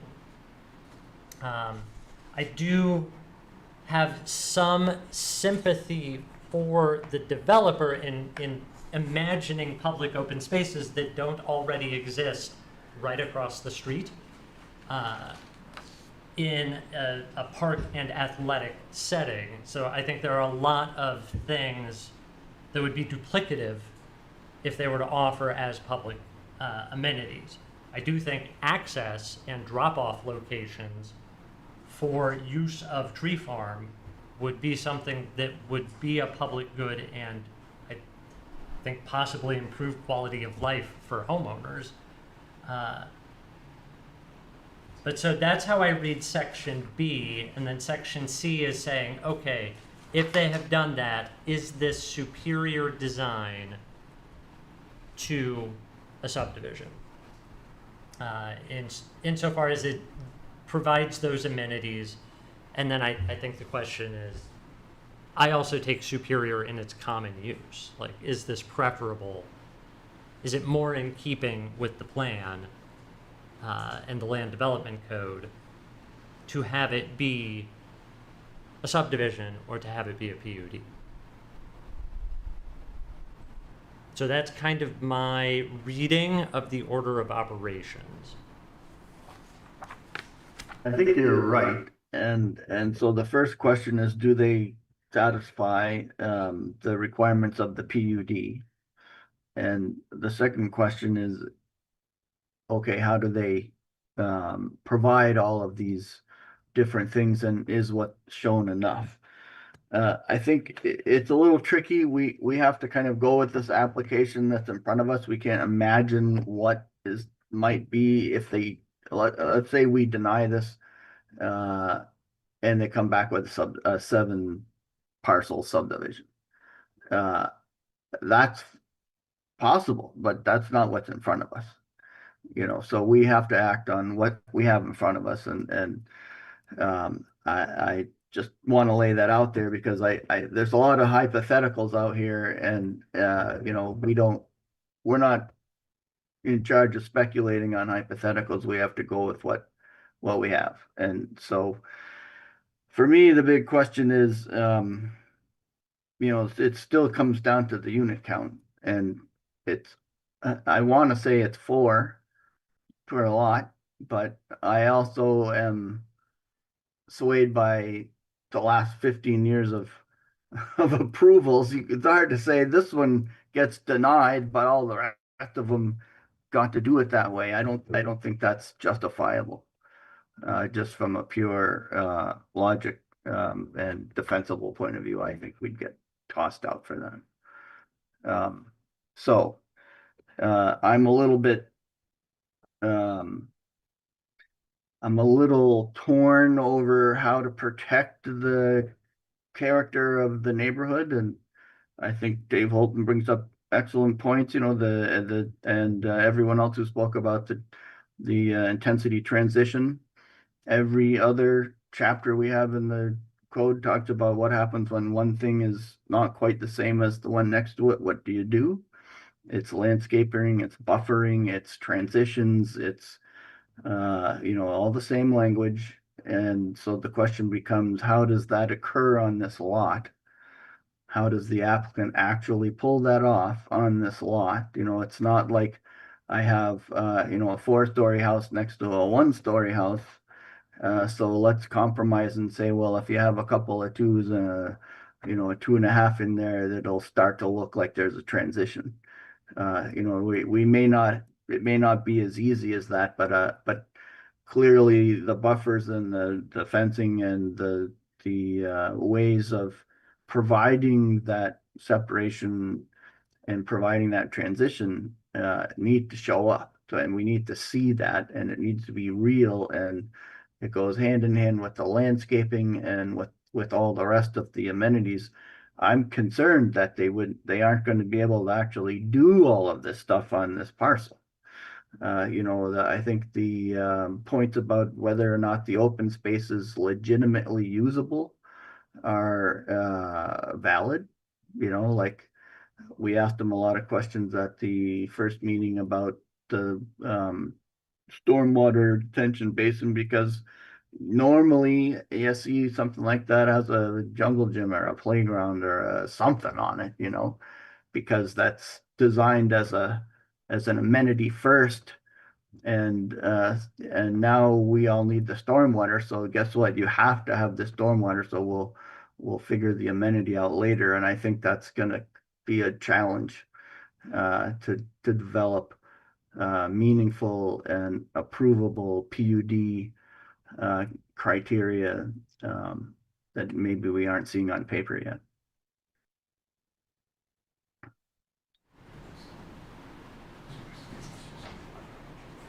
Maggie, any comments? I don't know that I have anything really that strong additionally to add. I hear all the concerns and complaints about the potential use and how this change would be perceived and what it would do to the area. And at the same time, trying to balance that with what's written in the land development code, which is kind of what we're supposed to put forward and evaluate all of these on. I struggle in seeing a way to have a happy medium or merge them together. I agree that it's not helpful to look at it could be 7 lots with 4, or think how much grander it could be. But I think too, realistically, having a development bring forward the sewer is a saving to the city, and that is kind of a realistic component. There's not unlimited funds, and how those get spent, I guess I agree. If it's getting pushed back, it most likely will keep getting pushed back, and that's not realistic. I think too, if there was sewer already to this area, and there could be a single family home on this piece of land, the price of this land is going to go up, and it's going to look different and be developed differently. In terms of like the specific proposal, for me, I'd like to see something to kind of, since the tree farm is not interested in the cut through and the added sidewalk, an additional way to kind of make sure there's enough sidewalk within. So you don't have to just like cross the street, you have a crosswalk, or just kind of build out the sidewalk within the development. I still, given the homes being proposed, would like to see sidewalk within the whole circle, but I think that's just kind of a nitpickier if it moves forward. So those are my thoughts. The only way I can see improving on the connectivity from what we're seeing now is to have and this is common in other municipalities, but you put a sidewalk in through down the whole length of your frontage on the main street. And so this only goes to the development. It doesn't go past, like it wants to keep going all the way down the street. I don't know how the rest of the neighbors feel about that, but in the big scheme of things, our connectivity requirements on other projects have required that the sidewalk be the full frontage of the parcel. That would be something that I would push for, although I certainly don't want to, if enough of the neighbors objected to that concept, like we don't want it, I think that community development office is going to have to kind of talk about where the big picture for all this is going, and try and work with everybody on how to, how far do we go with it on this project. But clearly the previous project approvals have included full frontage sidewalk. And I think the notion that Chris pointed out that some right of way or some acknowledgement of a potential connection to the walking trail is got to be left open. We don't know what happens to any of those other parcels in the future. The planning strategy has to leave open the possibility of more connectivity over the long haul. 10 years from now, 15 years from now, 30 years from now, what are the opportunities?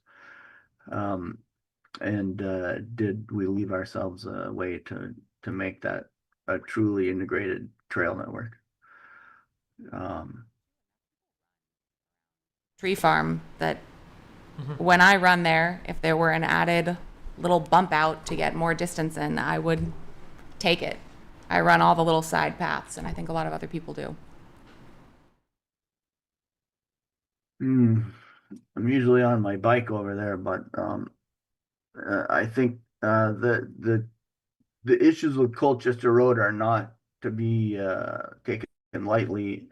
I don't personally think I think the neighborhood issues pale in comparison to what happens when there's an event on the tree farm. There's hundreds and hundreds of cars that show up that aren't normally there. And I feel sorry for the impact on that type of basis, but I don't know that the addition of 14 units I don't think that really hits the bar versus what happens when 400 soccer players show up. Someone wanted to add a public comment, but I think we closed the public comment. Is that? I always like public comment, so I'll accept it.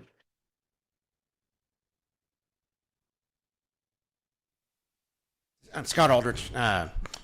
So I own 52 Old Colchester. I'm currently living back in Countryside at the moment. I just wanted to remind folks, this whole project will fit inside the track at the Essex High School. And you're talking about having a trail go around the outside, and it reminds me of the trail going up to Hannaford from Countryside. And that trail just runs right behind 3, 4, 5 houses, and it's probably 50 feet off of the backs of these homes, and we're still, you can look right into these people's houses, and their privacy is, from my perspective, in jeopardy. You take 14 homes, stick them inside the football field at the high school, and now you want to put a circumferential path going through there. You're going to be right like 5, 10, 15 feet. I know your maps may be a little bit off, or my maps or my dimensions may be off, but I think you're going to be like right on top of everybody's backyard, looking right into their dining room or their living room, and it's just not. And when there's a 20-acre park across the street, why would you even bother going into somebody else's house or somebody else's yard for a public right of way? I just think that is a little silly.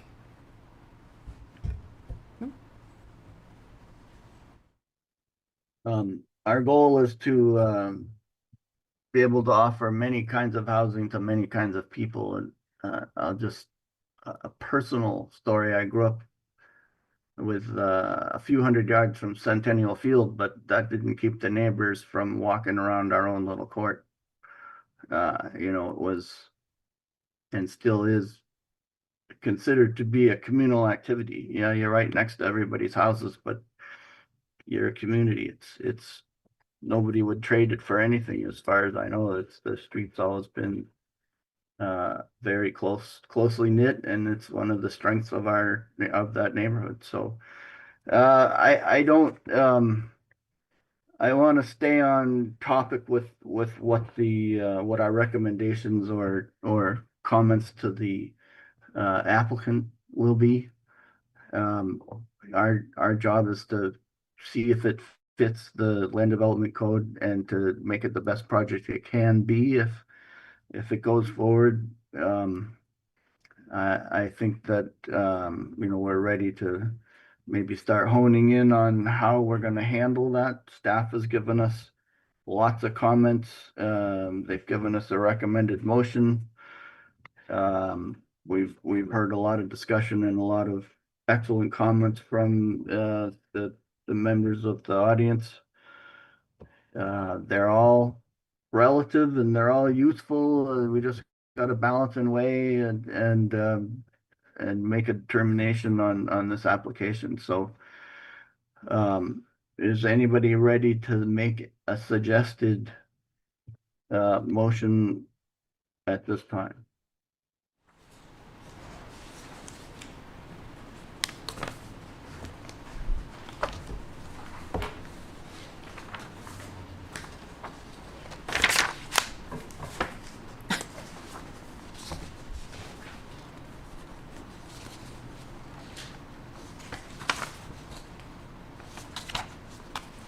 Oh my gosh. How? Well, I guess before you get to the motion, we'd want to confirm the whether or not the staff recommendations are what you want to run with, and also the proposed conditions, if those are if that is what the board wants to use. Well, my That feeling.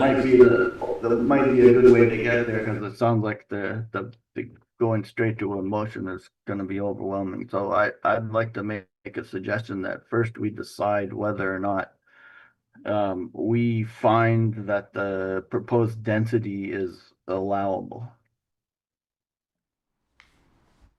And I'm going to say that while I don't necessarily like it, and I feel like our previous list of similar decisions has us using the method of density calculation that has been used for at least 10 years now. As in option 1 on Chris's supplementary. Right, so that the density that might be allowed on this parcel, no matter how you calculate it, could be as high as 28 or 34. And so the parcel proposal at 14 is appears to be acceptable. I would agree with that. Now, that doesn't mean that it actually works. You know, they may find they have to take a unit off or something to get all the rest of the PUD requirements taken care of once they figure it out. But I think that we're saying that our job is to say, does this concept appear to be approvable, and what do we have to do to it to get it there? So we're giving them guidance on if they can do X, Y, and Z, then you should be able to move forward. My preference is that we would wind up with a density more like Arbor Terrace because they are both R1. So rather than being 4.44, we would be more like 2.5 or 3. But it's also my opinion that we don't have the power to actually prevent that, given their leeway within R1 districts in general. Well, I think the relevant point there is that what is permissible by rights in the R1 district has changed since Arbor Terrace was built because of the Home Act of 2023 and the city's zoning changes that allow additional density. So based on the methodology of what was used in the Arbor Terrace, it would be kind of the same method. It would be the first method as all the other PUDs. Yeah.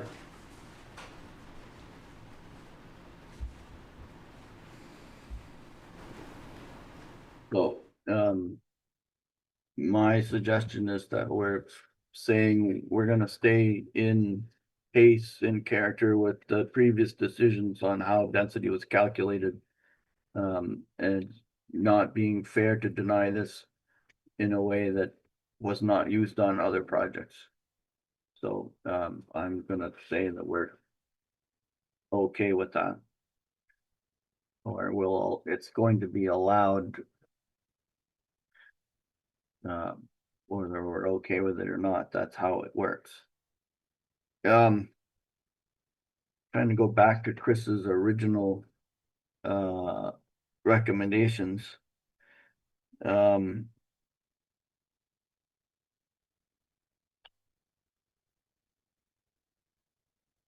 What are the other key things that we need to work on? We have to determine whether the road layout is acceptable as submitted or whether it needs to be modified. I think we gave them some comments in the first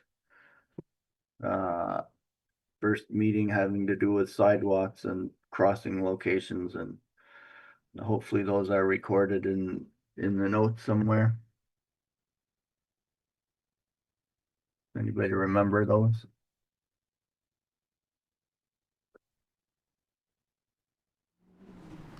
I also agree that the landscaping that's shown here now is just a scratch on the surface of what the final plan may look like. I also note that the buffers to the properties to the north and south appear to be existing buffers that may or may not extend the whole length of the property line. However, concerns from the neighbors on improving and strengthening those buffers and those transitions may need to be taken seriously, and I think that should be part of a future submission? Are we really gonna do that?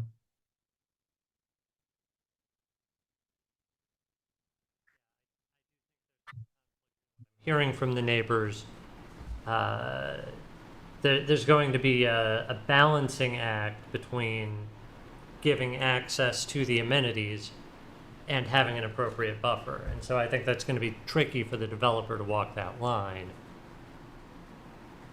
of giving public amenities, but also not disturbing the privacy of the neighbors.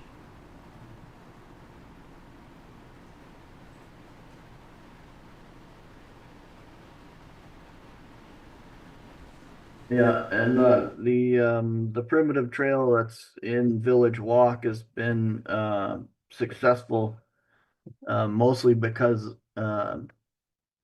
people transition between neighborhoods right now. So if you're no other neighborhood on the other side of the lot line, then it may be moot at this time, but I think the provisions for some future connections should be there, so.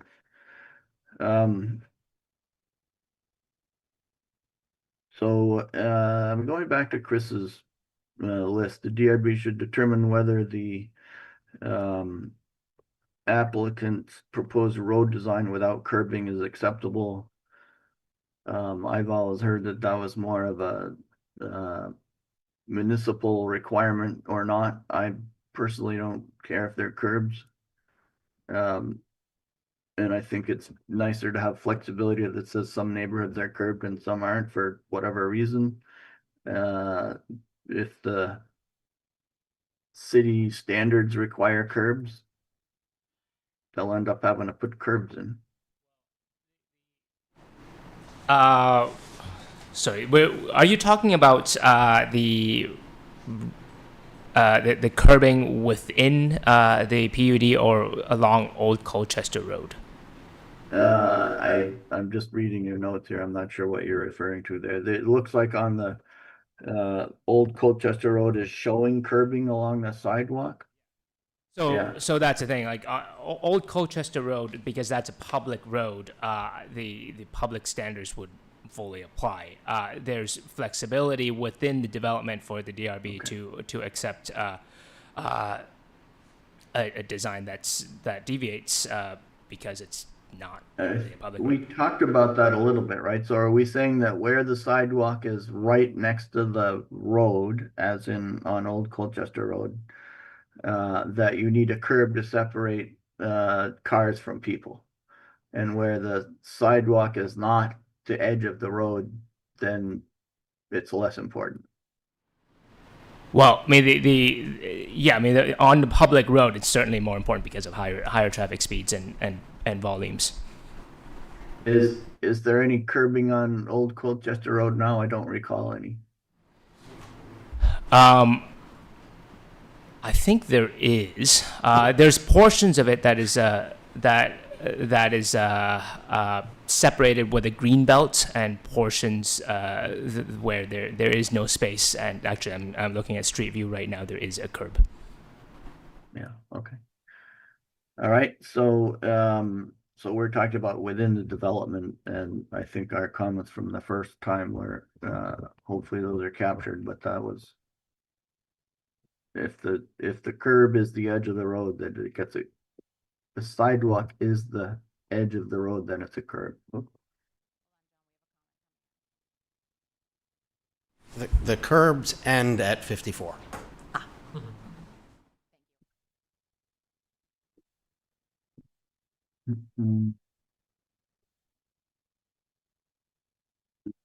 DRB should determine whether the applicant's proposed dead-end road configuration is acceptable as submitted.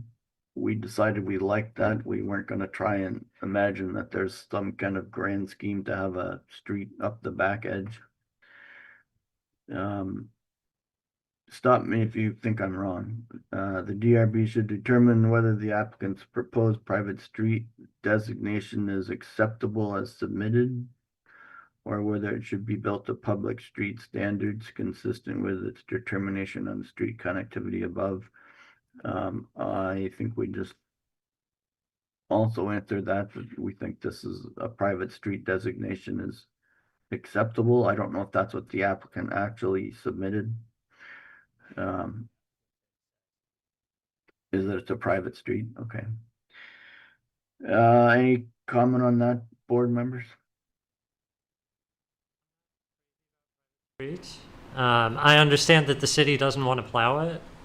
I don't know that I am moved by that argument as a DRB member. That like I don't know that city efficiency is part of our purview. Well, complicated. The city doesn't plow that anyway. So, which My to the degree that I view our role as applying standards everywhere, I don't see much reason to let the city continue to not plow this part of the city. And so like making it a public street to force the city to plow the whole area kind of seems. Well, isn't it the city isn't plowing because there's a deal between the city and the town? And it was the whole back and forth on how that's going? Yeah, I feel like that's not going great for the residents. That's all right. It is what it is, you know? It doesn't sound ideal based on the time it All takes right. to be plowed, and I don't Like, know I'm that not that gonna- is. So it sounds like we're suggesting curbs is what it sounds like. We would prefer curbs. The drainage is a reason to not have the curbs. Yeah. I think that is within our purview, and I think that that's a totally valid thing for them to want.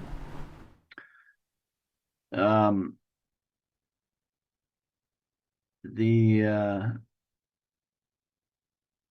DRB should provide conceptual input on the typical landscaping concepts provided by the applicant. I think dotting in the street trees is not acceptable level of landscaping concept to really have anything to say yet. I mean, there's a, what's the 2%? I mean, there's a dollar value that's gonna need to be spent based on the amount of the project. It's a project large enough to require a landscape architect. You're gonna have plenty of landscaping around this that I don't see here yet. Just to go through, I know that probably some of the actual housing units maybe somebody's gonna get to choose what kind of shrubs they want, just like they get to choose what front door they want, but there's gonna be a lot more landscaping on here, and I think the notion that it also begins to define the open space and define the buffer and transition to the neighbors is equally as important as the street trees.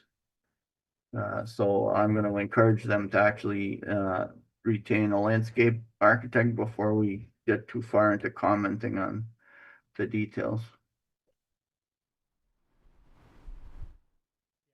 I view our orders, like our marching orders, as being that their landscaping has to be markedly superior to what would be achieved through a subdivision. That like what they have sketched out is what you would get from a bunch of single family homes on separate lots, and that they have to do something markedly superior is how I read section 723.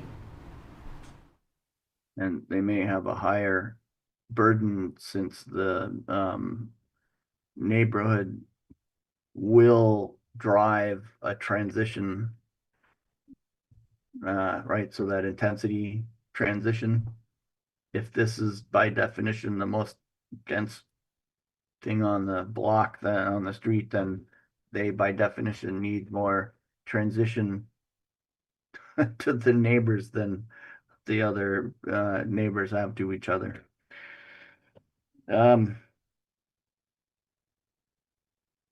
The DRB should determine whether the proposed conceptual PUD meets the overall review criteria of 723C. as has been pointed out, there's an awful lot of work to go to go from conceptual to the preliminary. And I think that Dan Maxon especially has pointed out that I was going to do this. He took my whole story, and I'm not going to go repeat it now. It's getting late, but that PUD section 723 clearly outlines all of the criteria that need to show up just to be a PUD. Right? Otherwise, get out of here. We'll take the subdivision. So if you're going to say you're a PUD, then you got to take those criteria. The Planning Commission has worked tirelessly over 2 or 3 versions of the Land Development Code updates to try and figure out how to write that well enough that we get superior design. And so it looks a lot better than it did a couple of versions ago. I think the information in there is pretty clear. And so, certainly it applies to this project.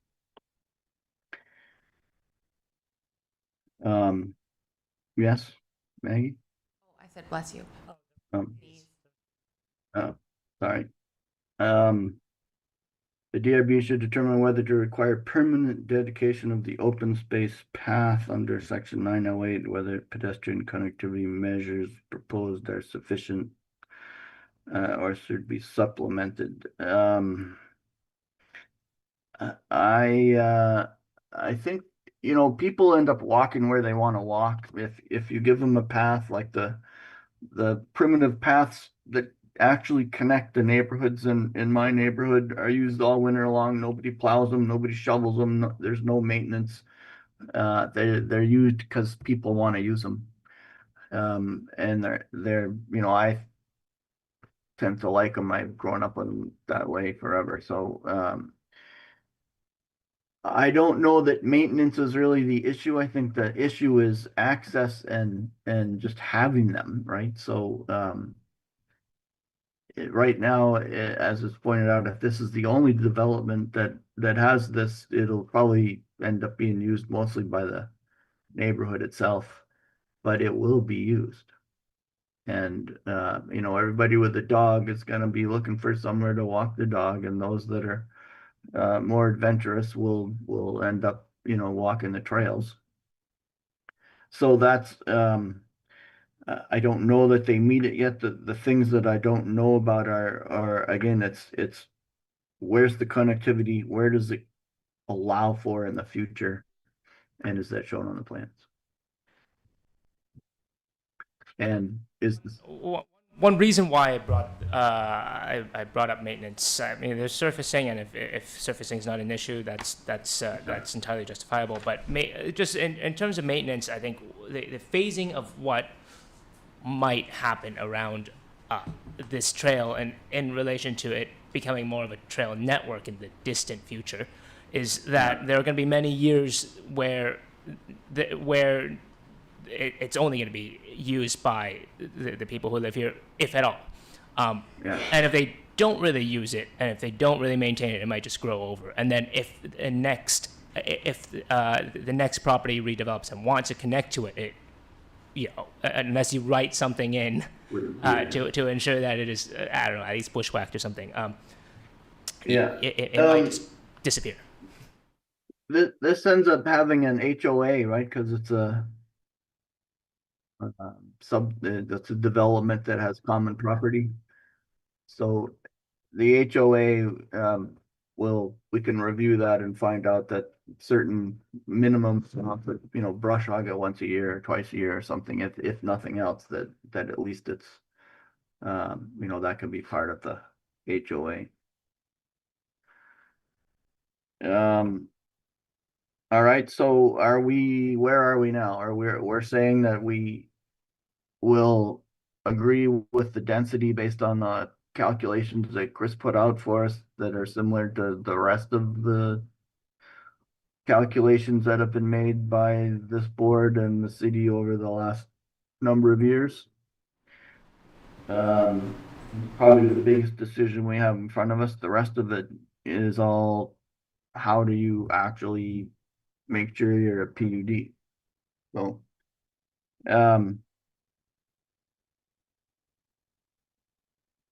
are you ready to do a motion now? Or you have other things that you want to add to the list of conditions before we make a motion?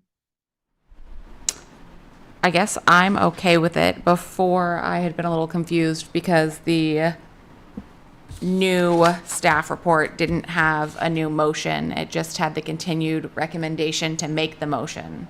So I can go back and read the recommended motion from April.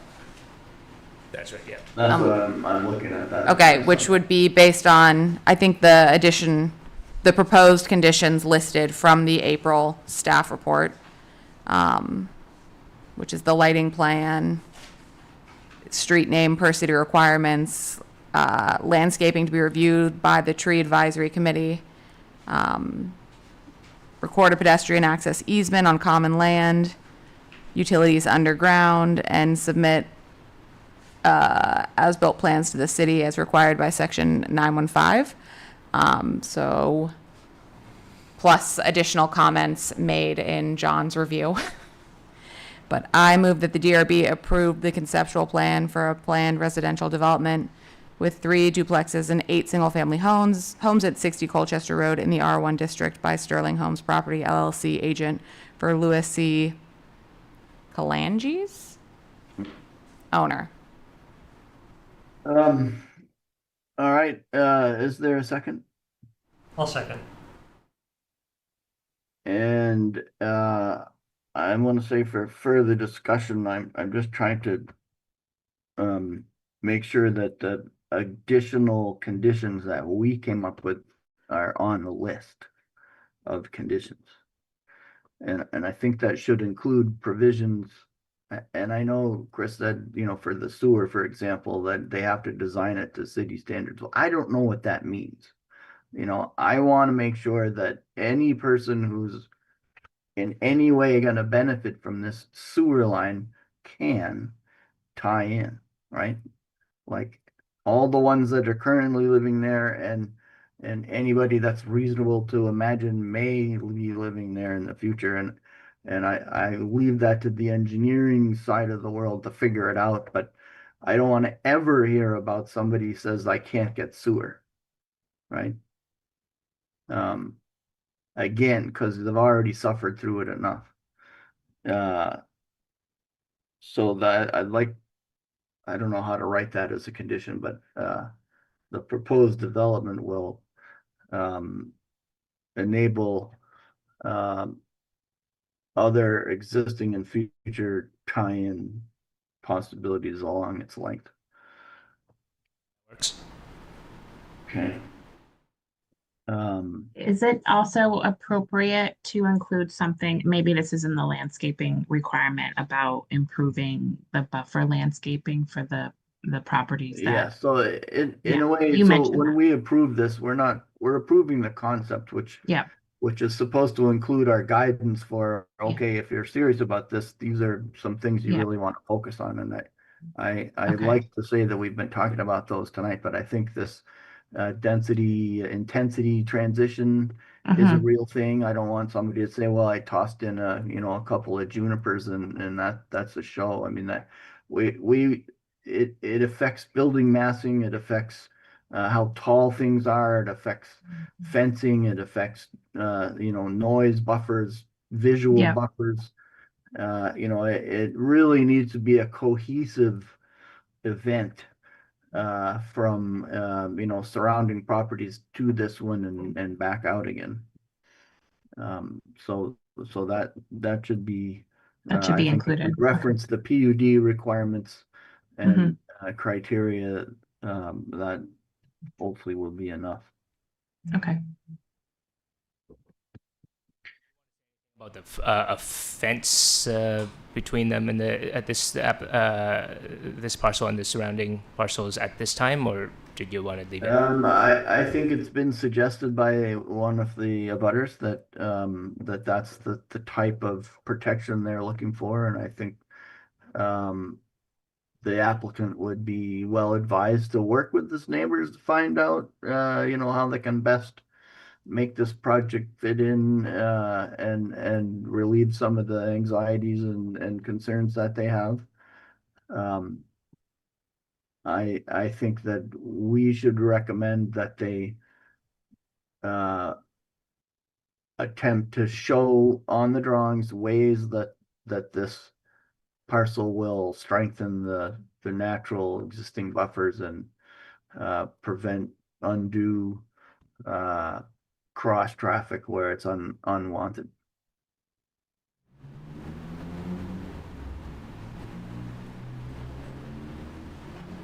Also, did you want to say anything about the sidewalk along Old Colchester Road, extending along the length of the parcel, especially given that the tree farm now doesn't want the portion of their property?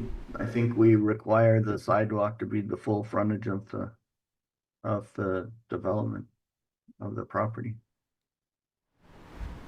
Yeah, I agree. If the tree farm is not part of the municipal, enforceable,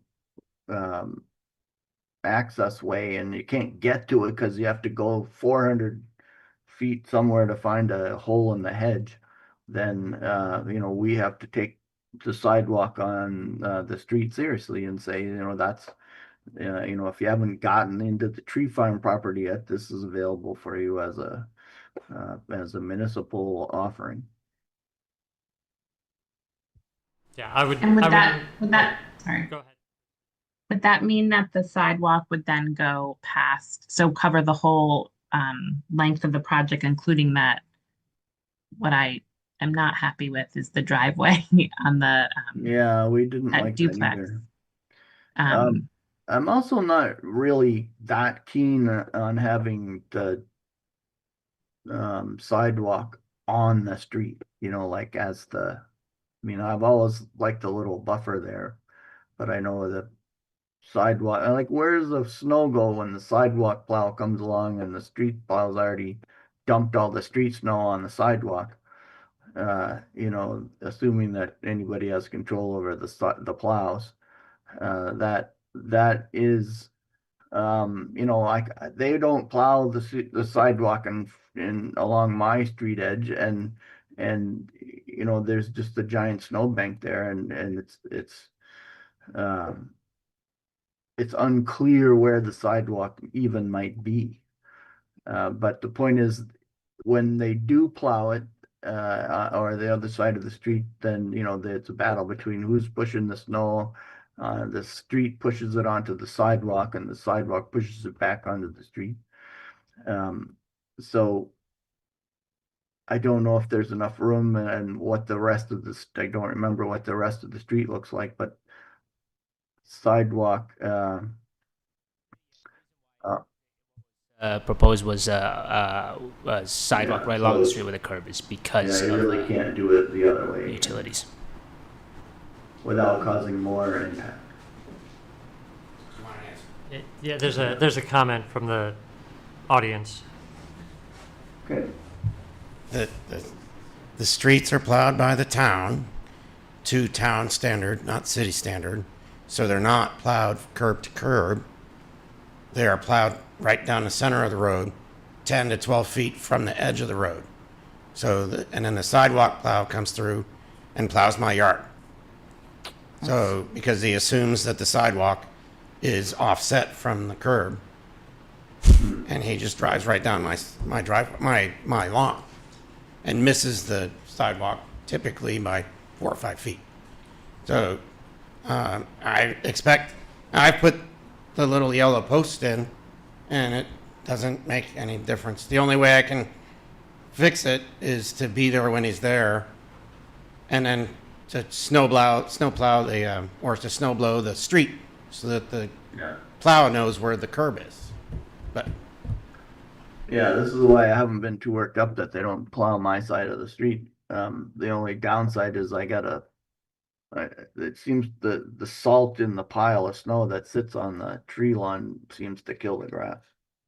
But anyway, we're not gonna solve the plowing issues tonight, but we should, I guess we were talking about sidewalks, so. So we're Sidewalks full recommending length. that, we're recommending that the sidewalk goes the full length of the project. Yep. Okay. Wow, that there definitely seems to be a problem with access from the south to Tree Farm.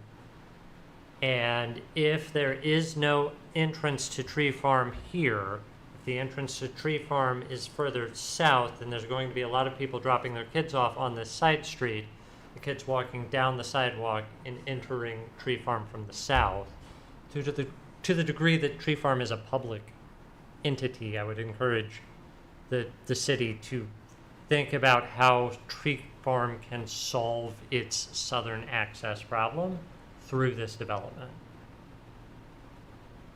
I don't know. Personally, I don't know if that's fair. I'm not sure they want, 200 cars a day driving through their neighborhood to drop kids off because it's not inconsequential. It's a lot of traffic. So I think that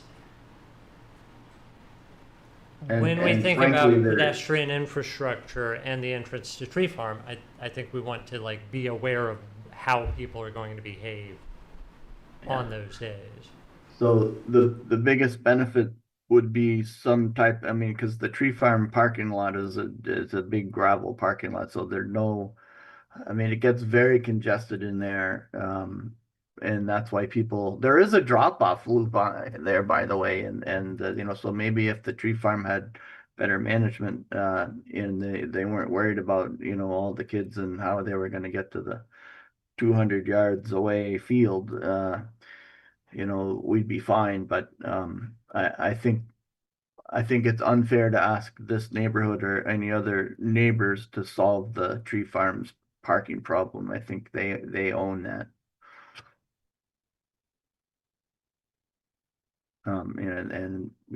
It should work better than it does maybe if it was, they had some kind of a crowd control or event stuff, or there weren't cars, with people waiting all over. Anyway, what else have we got?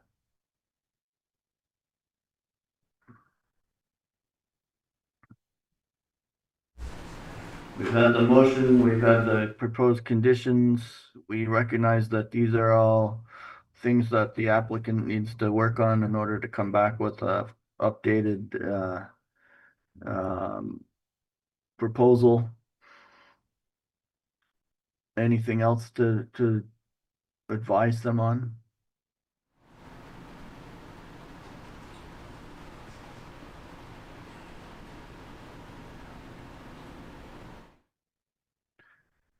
Hearing none, can I call a vote? All those in favor of the motion as amended with additional conditions, say aye. Aye. Aye. Any opposed? All right, the conditional plan is approved. Thank you all. Can't wait to see the next round.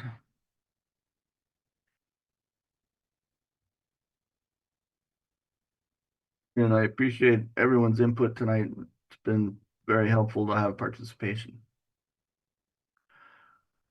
It's too dark in my room to read the agenda, but I don't think we have anything else unless there's other development review board business.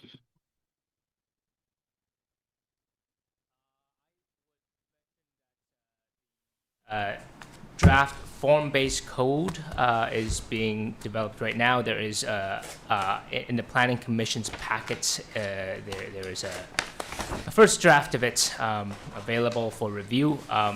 As members of the DRB who will have to use this code when and if it's adopted, I think it would be great for you all to take a look. We will. Where do we find that, Chris? So- On the website?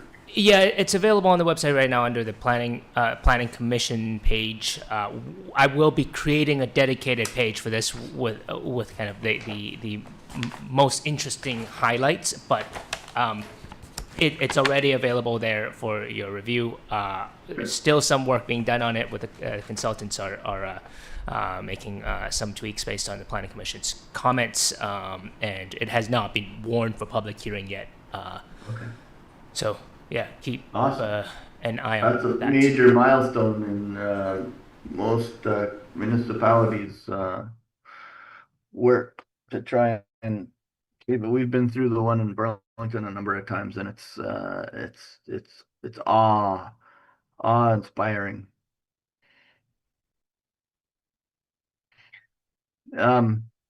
Anything else?